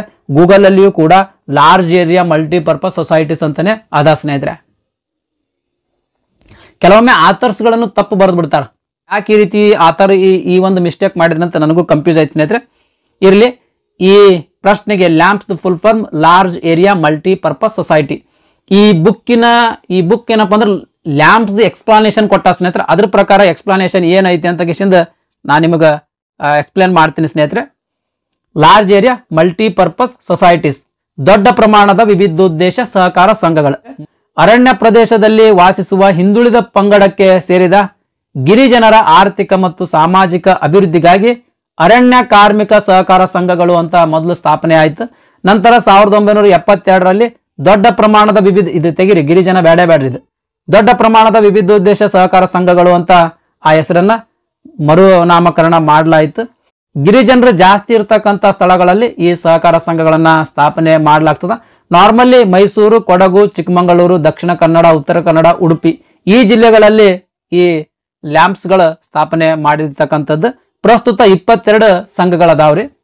ಲ್ಯಾಂಪ್ಸ್ ಸದಸ್ಯತ್ವ ಬುಡಕಟ್ಟು ಸದಸ್ಯರಿಂದ ಪ್ರಾಬಲ್ಯವನ್ನ ಹೊಂದಿರ್ತದ. ಇದಿಷ್ಟು ಲ್ಯಾಂಪ್ಸ್ ಬಗ್ಗೆ ಮಾಹಿತಿ ಸ್ನೇಹಿತರೆ. ನೆಕ್ಸ್ಟ್ 19ನೇ ಪ್ರಶ್ನೆ, ಕರ್ನಾಟಕ ಸೌಹಾರ್ದ ಸಹಕಾರ ಕಾಯ್ದೆ ಯಾವ ವರ್ಷದಲ್ಲಿ ಜಾರಿಗೆ ಬಂತು? ಈ ಪ್ರಶ್ನೆಗೆ ನನಗೂ ಕನ್ಫ್ಯೂಷನ್ ಅದ ರೀ. ಕೀ ಆನ್ಸರ್ ಕೊಟ್ಟಾನ ಎ ಅಂತ ಕೊಟ್ಟಾನ ಅಂದ್ರೆ 1997 ಅಂತ ಕೊಟ್ಟಾನ. ಅದೇ ಸಹಕಾರ ಮಾರ್ಗದರ್ಶಿ ಬುಕ್ಕಿನಲ್ಲಿ ದಿನಾಂಕ 1/1/2001 ಜಾರಿಗೆ ಬಂದಿರುತ್ತದೆ ಅಂತ ಕೊಟ್ಟಾನ. ಏನ್ ಕೊಟ್ಟಾನ್ರಿ? 1/1/2001 ಈ ಡೇಟಿಗೆ ಈ ಕರ್ನಾಟಕ ಸೌಹಾರ್ದ ಸಹಕಾರ ಕಾಯ್ದೆ ಜಾರಿಗೆ ಬಂತು ಅಂತ ಸಹಕಾರ ಮಾರ್ಗದರ್ಶಿ ಬುಕ್ಕಿನ ಕೊಟ್ಟಾನ. ನಾನು ಯಾಕ್ಟ್ ನೋಡಮ್ಮ ಅಂತ ಯಾಕ್ಟ್ ನೋಡಿದೆ. ಯಾಕ್ಟ್ ಒಳಗ ಮೇ 10, 2000 ಅಂತ ಕೊಟ್ಟಾನ. ಮೇ 10, 2000 ಕೀ ಆನ್ಸರ್ದ ಕೊಟ್ಟನ 1997 ಅಂತ. ಏನ್ ಮಾಡಿದೆ? ಗೂಗಲ್ ಸರ್ಚ್ ಮಾಡಿದೆ. ನಾನು ಗೂಗಲ್ ಸರ್ಚ್ ಮಾಡಿ ನೋಡ್ರಿ ಏನ್ ಬರ್ಬಹುದು ಅಂತ ಹೇಳಿ ಗೂಗಲ್ ನಲ್ಲಿಯೂ ಕೂಡ 1/1/2001 ಅಂತ ಬಂತು ಸ್ನೇಹಿತರೆ. ಕೀ ಆನ್ಸರ್ದಾಗ ನೋಡಿದ್ರೆ 1997 ಅಂತ ಕೊಟ್ಟಾನ ಸ್ನೇಹಿತರೆ. ಇದು ನನಗೆ ಕನ್ಫ್ಯೂಷನ್ ಅದ, ಇದನ್ನ ಕನ್ಫರ್ಮ್ ಮಾಡ್ಕೊಂಡು ಓದ್ಕೊಡ್ರಿ. ನೆಕ್ಸ್ಟ್ 20ನೇ ಪ್ರಶ್ನೆ, ಪ್ರಧಾನಮಂತ್ರಿ ಜನ್ಧನ್ ಯೋಜನೆ, ಈ ಯೋಜನೆಯ ಅಡಿಯಲ್ಲಿ ಖಾತೆದಾರನಿಗೆ ಈ ಮೊತ್ತದವರೆಗೂ ಜೀವ ವಿಮಾ ಸಿಗುತ್ತದೆ ಅಂತ ಪ್ರಶ್ನೆ ಸ್ನೇಹಿತರೆ. ಲೈಫ್ ಇನ್ಶೂರೆನ್ಸ್ ಸಿಗ್ತದೆ ಅಂತ ಪ್ರಶ್ನೆ ಅದ. ಇದಕ್ಕೆ ಸರಿಯಾದ ಉತ್ತರ ಸಿ, 30,000 ರೂಪಾಯಿ ತನಕ ಸಿಗ್ತದೆ. ಪ್ರಧಾನಮಂತ್ರಿ ಜನ್ಧನ್ ಯೋಜನೆ 2014ರಲ್ಲಿ ಪ್ರಧಾನಮಂತ್ರಿ ನರೇಂದ್ರ ಮೋದಿ ಅವರು ಆರಂಭಿಸಿರ್ತಕ್ಕಂಥ ಒಂದು ಯೋಜನೆ ಸ್ನೇಹಿತರೆ ಇದು. ಈ ಯೋಜನೆಯ ಮುಖ್ಯ ಉದ್ದೇಶ ಆರ್ಥಿಕ ಅಂತರ್ಗತತೆಯನ್ನ ಸುಧಾರಿಸಲಕ್ಕ ಪ್ರತಿಯೊಬ್ಬ ನಾಗರಿಕನಿಗೂ ಬ್ಯಾಂಕ್ ಸೇವೆಗಳನ್ನ ಒದಗಿಸುವುದಾಗಿತ್ತು. ಈ ಯೋಜನೆಯ ಮುಖ್ಯ ಲಕ್ಷಣಗಳ ಬಗ್ಗೆ ನೋಡೋದಾದ್ರೆ, ಬ್ಯಾಂಕ್ ಖಾತೆ ತೆರೆಯುವುದು ಅಂದ್ರೆ ಕೇವಲ ₹1 ಸಾರ್ವಜನಿಕ ಮತ್ತು ಖಾಸಗಿ ಬ್ಯಾಂಕ್ಗಳಲ್ಲಿ 0 ಬ್ಯಾಲೆನ್ಸ್ ಖಾತೆಯನ್ನ ತೆರೆಯುವುದು ಈ ಯೋಜನೆಯ ಒಂದು ಲಕ್ಷಣ. ನೆಕ್ಸ್ಟ್, ಆಧಾರ್ ಲಿಂಕ್ ಮಾಡಿಸುವುದು. ಖಾತೆಗಳು ಆಧಾರ್ ಸಂಖ್ಯೆಯೊಂದಿಗೆ ಲಿಂಕ್ ಮಾಡಬಹುದು. ಇದು ಪ್ರಯೋಜನಗಳನ್ನ ನೇರವಾಗಿ ಖಾತೆಗೆ ಜಮಾ ಮಾಡ್ಲಿಕ್ಕೆ ಸಹಕಾರಿಯಾಗಿರ್ತಕ್ಕಂಥದ್ದು. ಅಂದ್ರೆ ಡೈರೆಕ್ಟ್ ಈ ಗೌರ್ಮೆಂಟ್ ಬೆನಿಫಿಟ್ ಏನಾರ ಇದ್ದಪ್ಪ ಅಂದ್ರೆ ಡೈರೆಕ್ಟ್ ಅಕೌಂಟ್ಗೆ ಟ್ರಾನ್ಸ್ಫರ್ ಆಗೋದು. ನೆಕ್ಸ್ಟ್, ರಕ್ಷಣೆ ಮತ್ತು ವಿಮೆ. ಈ ಖಾತೆಗಳಲ್ಲಿ ಏನಂತಂದ್ರೆ 2 ಲಕ್ಷ ರೂಪಾಯಿವರೆಗಿನ ಆಕ್ಸಿಡೆಂಟಲ್ ಇನ್ಶೂರೆನ್ಸ್ ಪರಿಹಾರ, ಆಮೇಲೆ 30,000 ರೂಪಾಯಿವರೆಗಿನ ಜೀವ ವಿಮೆಯ ವ್ಯವಸ್ಥೆಯನ್ನ ಈ ಯೋಜನೆ ಹೊಂದಿರತಕ್ಕಂಥದ್ದು. ನೆಕ್ಸ್ಟ್, ಎಟಿಎಂ ಮತ್ತು ಡೆಬಿಟ್ ಕಾರ್ಡ್, ಎಟಿಎಂ ಅಥವಾ ಡೆಬಿಟ್ ಕಾರ್ಡ್ ಆಗಬೇಕಿದೆ. ಎಟಿಎಂ ಅಥವಾ ಡೆಬಿಟ್ ಕಾರ್ಡ್ ಫೆಸಿಲಿಟಿ ಕೊಡ್ತದೆ. ಈ ಯೋಜನೆ ಅಡಿಯಲ್ಲಿ, ಜನ್ಧನ್ ಯೋಜನೆ ಅಡಿಯಲ್ಲಿ ಅಕೌಂಟ್ ಓಪನ್ ಮಾಡಿದ್ರೆ ರುಪೇ ಡೆಬಿಟ್ ಕಾರ್ಡ್ ವಿತರಿಸಲಾಗ್ತದೆ ಸ್ನೇಹಿತರೆ. ಇದರಿಂದ ಯಾವುದೇ ಬ್ಯಾಂಕಿನ ಎಟಿಎಂ ಮಷಿನ್ಗಳಲ್ಲಿ ನೀವು ಹಣವನ್ನ ವಿತ್ಡ್ರಾ ಮಾಡಿಕೊಳ್ಳಬಹುದಾಗಿತ್ತು. ಋಣದ ವ್ಯವಸ್ಥೆ, ಸಾಲದ ವ್ಯವಸ್ಥೆ 6 ತಿಂಗಳ ನಂತರ ಏನಪ್ಪಾ ಅಂದ್ರೆ ಪ್ರಾಥಮಿಕ ಋಣದ ವ್ಯವಸ್ಥೆ ಸೌಲಭ್ಯವಿತ್ತು. ಅಂದ್ರೆ ಪ್ರೈಮರಿ ಲೋನ್ ತಗೊಳ್ಬೇಕಾಗಿತ್ತು ಅಂದ್ರೆ ಈ ಅಕೌಂಟ್ ಓಪನ್ ಮಾಡಿಸಿದ 6 ತಿಂಗಳ ನಂತರ ಲೋನ್ ಕೂಡ ಕೊಡುವಂತ ಫೆಸಿಲಿಟಿ ಇತ್ತು.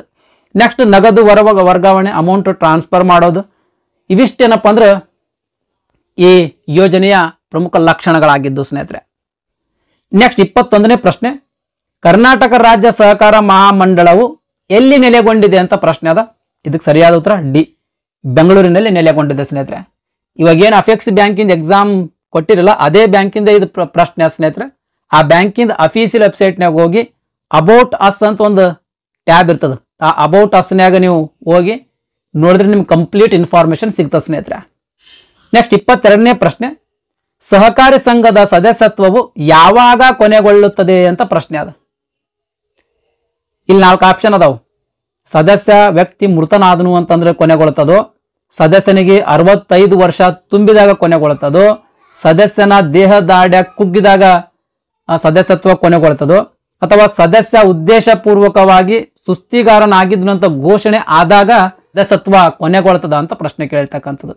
ಇದಕ್ಕೆ ಸರಿಯಾದ ಉತ್ತರ ಎ, ಸದಸ್ಯ ವ್ಯಕ್ತಿಯು ಮೃತನಾದಾಗ ಯಾವುದೇ ಒಂದು ಸಂಘದ ಸದಸ್ಯತ್ವ ಕೊನೆಗೊಳ್ಳುತ್ತದೆ. ಇದಕ್ಕೆ ಸಂಬಂಧಪಟ್ಟಂತ ಸಂಪೂರ್ಣ ಮಾಹಿತಿ ನೋಡೋಣ ಸ್ನೇಹಿತರೆ. ಸೆಕ್ಷನ್ 18A ಇದು ಸದಸ್ಯತ್ವದ ಸಮಾಪ್ತಿ ಬಗ್ಗೆ ಹೇಳ್ತದೆ. ಅಂದ್ರೆ ಸದಸ್ಯತ್ವ ಕೊನೆಗೊಳ್ಳುವುದರ ಬಗ್ಗೆ ಹೇಳ್ತದೆ. ಒಬ್ಬ ವ್ಯಕ್ತಿ ಇದ್ನು ಅಂತ ತಿಳ್ಕೊಳ್ರಿ, ಅವ ಮರಣ ಹೊಂದಿದ್ನು ಅಂತಂದ್ರೆ, ಆಮೇಲೆ ಅವ ರಾಜೀನಾಮೆ ನೀಡಿದ್ನು ಅಂತಂದ್ರೆ, ಅಂದ್ರೆ ಸದಸ್ಯತ್ವಕ್ಕೆ ರಾಜೀನಾಮೆ ನೀಡಿದ್ನು ಅಂತಂದ್ರೆ, ಆಮೇಲೆ ಸಹಕಾರ ಸಂಘದ ಉಪವಿಧಿಗಳಿಗೆ ಅನುಸಾರವಾಗಿ ವಜಾಗೊಂಡಾಗ ಅಥವಾ ಉಚ್ಚಾಟನೆಗೊಂಡಾಗ ಅವನನ್ನ ತೆಗೆದುಹಾಕಿದ್ರೆ ಅಂತ ತಿಳ್ಕೊಳ್ರಿ. ಆಮೇಲೆ ಸಹಕಾರ ಸಂಘದಲ್ಲಿರ್ತಕ್ಕಂಥ ಆತನ ಅಥವಾ ಆಕೆಯ ಇಡೀ ಷೇರು ಅಥವಾ ಆ ಷೇರಿನ ಬಡ್ಡಿಯು ಇತರ ಸದಸ್ಯನಿಗೆ ವರ್ಗಾವಣೆಯಾಯಿತು ಅಂತಂದ್ರೆ, ಇವಿಷ್ಟು ಕೇಸ್ಗಳಲ್ಲಿ ಆ ವ್ಯಕ್ತಿಯ ಸದಸ್ಯತ್ವ ಕೊನೆಗೊಳ್ಳುತ್ತ ಸ್ನೇಹಿತರೆ. ವ್ಯಕ್ತಿ ಮರಣ ಹೊಂದಿದಾಗನು ಆ ಒಂದು ಸದಸ್ಯತ್ವ ಕೊನೆಗೊಳ್ತದ, ಅವ ರಾಜೀನಾಮೆ ಕೊಟ್ಟರು ಆ ಒಂದು ಸದಸ್ಯತ್ವ ಕೊನೆಗೊಳ್ತದ, ಅವ ಏನಪ್ಪಾ ಅಂದ್ರೆ ಯಾವುದೇ ಒಂದು ಸಹಕಾರ ಸಂಘದ ಉಪವಿಧಿಗಳ ಅನುಸಾರವಾಗಿ ಅವನನ್ನ ತೆಗೆದುಹಾಕಿದ್ರು ಅಂತಂದ್ರೂ ಕೂಡ ಒಂದು ಸದಸ್ಯತ್ವ ಕೊನೆಗೊಳ್ತದ. ಆಮೇಲೆ ಯಾವುದೇ ಒಂದು ಸಹಕಾರ ಸಂಘದಲ್ಲಿ ಇರ್ತಕ್ಕಂಥ ಷೇರುಗಳನ್ನ, ಆಮೇಲೆ ಅದ್ರ ಮೇಲೆ ಇರ್ತಕ್ಕಂಥ ಡಿವಿಡೆಂಟ್ ಏನು ಬಂದಿರ್ತದಲ್ಲ ಆ ಡಿವಿಡೆಂಟ್ ಅನ್ನ ಬೇರೆಯವ್ರ ಹೆಸರಿಗೆ ಅವ ಟ್ರಾನ್ಸ್ಫರ್ ಮಾಡಿದ್ನು ಅಂತಂದ್ರೂ ಕೂಡ ಅವಾಗ ಅವನ ಸದಸ್ಯತ್ವ ಕೊನೆಗೊಳ್ಳುತ್ತ ಸ್ನೇಹಿತರೆ. ಇನ್ನೊಂದು 2ನೇ ಆಪ್ಷನ್ ಬರ್ತದ, ಆ ಸಹಕಾರ ಸಂಘ ಮುಚ್ಚಿತು ಅಂತ ತಿಳ್ಕೊಳ್ರಿ, ಆ ಸಹಕಾರ ಸಂಘ ಕ್ಲೋಸ್ ಆಯ್ತು ಅಂತಂದ್ರೆ ಅವಾಗೂ ಕೂಡ ಆ ಸಹಕಾರ ಸಂಘದ ಸದಸ್ಯತ್ವ ಕೊನೆಗೊಳ್ಳುತ್ತ ಸ್ನೇಹಿತರೆ. ಇದಿಷ್ಟು ಸೆಕ್ಷನ್ 18A ಬಗ್ಗೆ ಮಾಹಿತಿ. ನೆಕ್ಸ್ಟ್ 23ನೇ ಪ್ರಶ್ನೆ, ಹಕ್ಕು ಮಾಹಿತಿ ಕಾಯ್ದೆ 2005 ಸಹಕಾರಿ ಬ್ಯಾಂಕುಗಳಿಗೆ ಏಕೆ ಅನ್ವಯವಾಗುವುದಿಲ್ಲ ಅಂತ ಪ್ರಶ್ನೆ ಕೇಳಿದ್ರೆ ಸ್ನೇಹಿತರೆ. ಈ RTI ಆಕ್ಟ್ 2005 ಅದಲ್ರಿ, ಈ RTI ಆಕ್ಟ್ 2005 ಸಹಕಾರಿ ಬ್ಯಾಂಕ್ಗಳಿಗೆ ಯಾಕೆ ಅಪ್ಲಿಕೇಬಲ್ ಆಗಂಗಿಲ್ಲ ಅಂತ ಪ್ರಶ್ನೆ ಅದ. ಇದಕ್ಕೆ ಸರಿಯಾದ ಉತ್ತರ ಸಿ, ಈ ಸಹಕಾರಿ ಬ್ಯಾಂಕ್ಗಳು ಸಾರ್ವಜನಿಕ ಪ್ರಾಧಿಕಾರಗಳಲ್ಲ, ಅದಕ್ಕಾಗಿ RTI ಆಕ್ಟ್ ಸಹಕಾರಿ ಬ್ಯಾಂಕ್ಗಳಿಗೆ ಅನ್ವಯ ಆಗಂಗಿಲ್ಲ. RTI ಆಕ್ಟ್ ಬಗ್ಗೆ ಒಂದು ಸ್ವಲ್ಪ ಮಾಹಿತಿ ನೋಡೋಣ ಸ್ನೇಹಿತರೆ. ಕಾಯ್ದೆ ಭಾರತೀಯ ನಾಗರಿಕರಿಗೆ ಸಾರ್ವಜನಿಕ ಪ್ರಾಧಿಕಾರದಿಂದ ಮಾಹಿತಿಯನ್ನ ಪಡೆದುಕೊಳ್ಳುವ ಹಕ್ಕನ್ನ ನೀಡುತ್ತದೆ. ಈ RTI ಕಾಯ್ದೆ ಭಾರತೀಯ ನಾಗರಿಕರಿಗೆ ಸಾರ್ವಜನಿಕ ಪ್ರಾಧಿಕಾರದಿಂದ ಅಂದ್ರೆ ಯಾವುದೇ ಸರ್ಕಾರಿ ಇಲಾಖೆಗಳು ಇರ್ತಾವಲ್ರಿ, ಆ ಸರ್ಕಾರಿ ಇಲಾಖೆಗಳಿಂದ ಮಾಹಿತಿಯನ್ನ ಪಡೆದುಕೊಳ್ಳುವಂತ ಹಕ್ಕು ಈ RTI ಕಾಯ್ದೆ ನೀಡ್ತದೆ ಸ್ನೇಹಿತರೆ. ಈ ಕಾಯ್ದೆಯನ್ನ ಭಾರತೀಯ ಸಂಸತ್ತು ಮೇ 12, 2005 ಅಂಗೀಕರಿಸಿತ್ತು. ಆಮೇಲೆ ಅಕ್ಟೋಬರ್ 12, 2005 ಜಾರಿಗೆ ತಂತು. RTI ಕಾಯ್ದೆ ಯಾವಾಗ ಜಾರಿಗೆ ಬಂತ್ರಿ? ಅಕ್ಟೋಬರ್ 12, 2005 ಜಾರಿಗೆ ಬಂತು.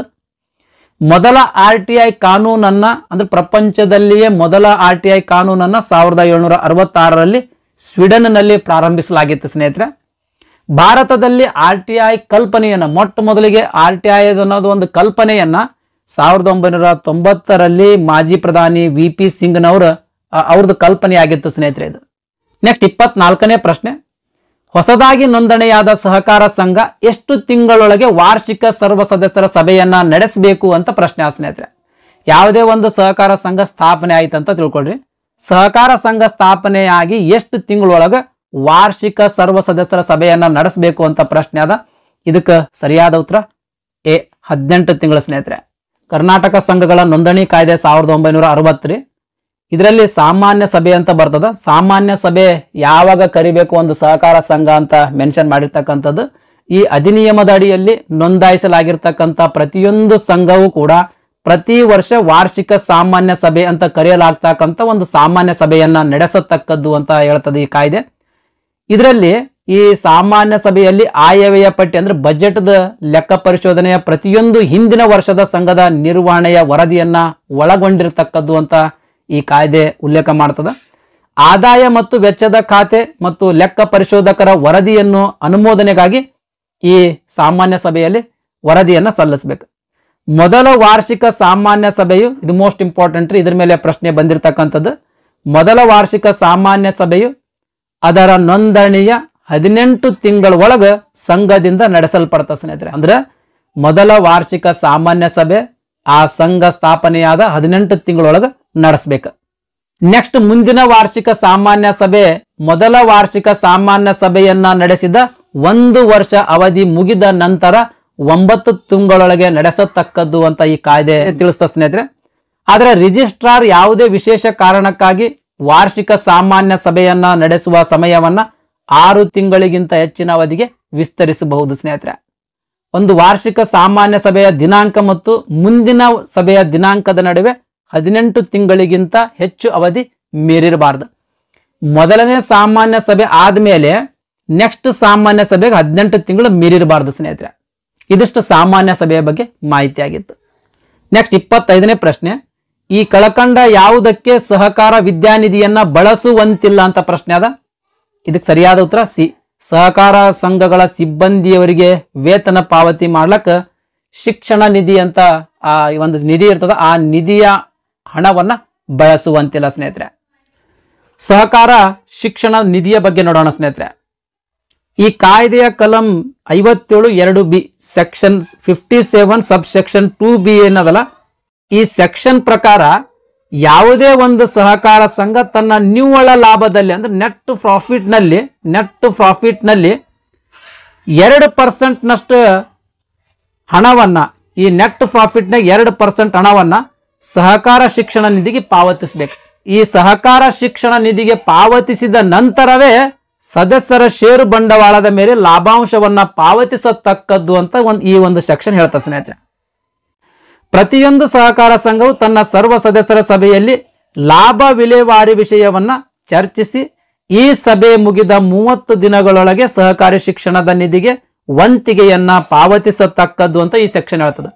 ಅಂದ್ರೆ ಸಾಮಾನ್ಯ ಸಭೆಯಲ್ಲಿ ನೆಟ್ ಪ್ರಾಫಿಟ್ ಎಷ್ಟಾಗ್ಯದ, ಈ ನೆಟ್ ಪ್ರಾಫಿಟ್ ಮೇಲೆ 2% ನಷ್ಟು ಅಮೌಂಟ್ ಇಷ್ಟ ಆಗ್ತದ, ಈ ಅಮೌಂಟ್ ಅನ್ನ ಸಹಕಾರ ಶಿಕ್ಷಣ ನಿಧಿಗೆ ನಾವು ಟ್ರಾನ್ಸ್ಫರ್ ಮಾಡ್ತಾ ಇದೀವಿ ಅಂತ ಸಾಮಾನ್ಯ ಸಭೆಯಲ್ಲಿ ಏನಪ್ಪಾ ಅಂದ್ರೆ ಚರ್ಚೆ ಮಾಡ್ಬೇಕು ಸ್ನೇಹಿತರೆ. ಚರ್ಚೆ ಆದ ನಂತರ ಅಂದ್ರೆ ಸಾಮಾನ್ಯ ಸಭೆ ಆದ 30 ದಿನಗಳೊಳಗ ಆ ನಿಧಿಯನ್ನ ಸಹಕಾರ ಶಿಕ್ಷಣ ನಿಧಿಗೆ ಟ್ರಾನ್ಸ್ಫರ್ ಅನ್ನ ಮಾಡ್ಬೇಕು ಅಥವಾ ಪಾವತಿ ಮಾಡ್ಬೇಕು. ಕರ್ನಾಟಕ ರಾಜ್ಯ ಸಹಕಾರ ಮಹಾಮಂಡಳ ಸಹಕಾರ ಶಿಕ್ಷಣ ನಿಧಿಯ ಮೊಬಲಗನ್ನ ಒಂದು ನಿಧಿಯ ರೂಪದಲ್ಲಿ ಬ್ಯಾಂಕಿನಲ್ಲಿ ಇಟ್ಟಿರ್ಬೇಕು.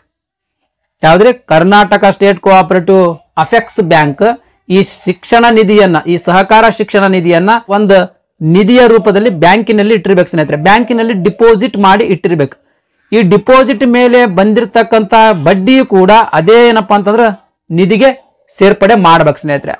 ನೆಕ್ಸ್ಟ್, ಮಹಾಮಂಡಳ ಈ ಶಿಕ್ಷಣ ನಿಧಿಯನ್ನ ಯಾವ ಯಾವ ಉದ್ದೇಶಗಳಿಗಾಗಿ ಖರ್ಚು ಮಾಡಬಹುದು ಅಂತ ಅನ್ನೋದ್ರ ಬಗ್ಗೆ ಇಲ್ಲಿ ಮೆನ್ಷನ್ ಮಾಡಿದ್ದೀನಿ ಸ್ನೇಹಿತರೆ. ದಯಮಾಡಿ ವಿಡಿಯೋ ಪಾಸ್ ಮಾಡಿ ನೋಡ್ರಿ. ಇದಿಷ್ಟು ಈ ಕರ್ನಾಟಕ ಸ್ಟೇಟ್ ಕೋಆಪರೇಟಿವ್ ಅಫೆಕ್ಸ್ ಬ್ಯಾಂಕಿನಲ್ಲಿ ಕೇಳಿರ್ತಕ್ಕಂಥ ಮೊದಲ 25 ಪ್ರಶ್ನೋತ್ತರಗಳ ಡಿಸ್ಕಷನ್ ಆಗಿತ್ತು ಸ್ನೇಹಿತರೆ.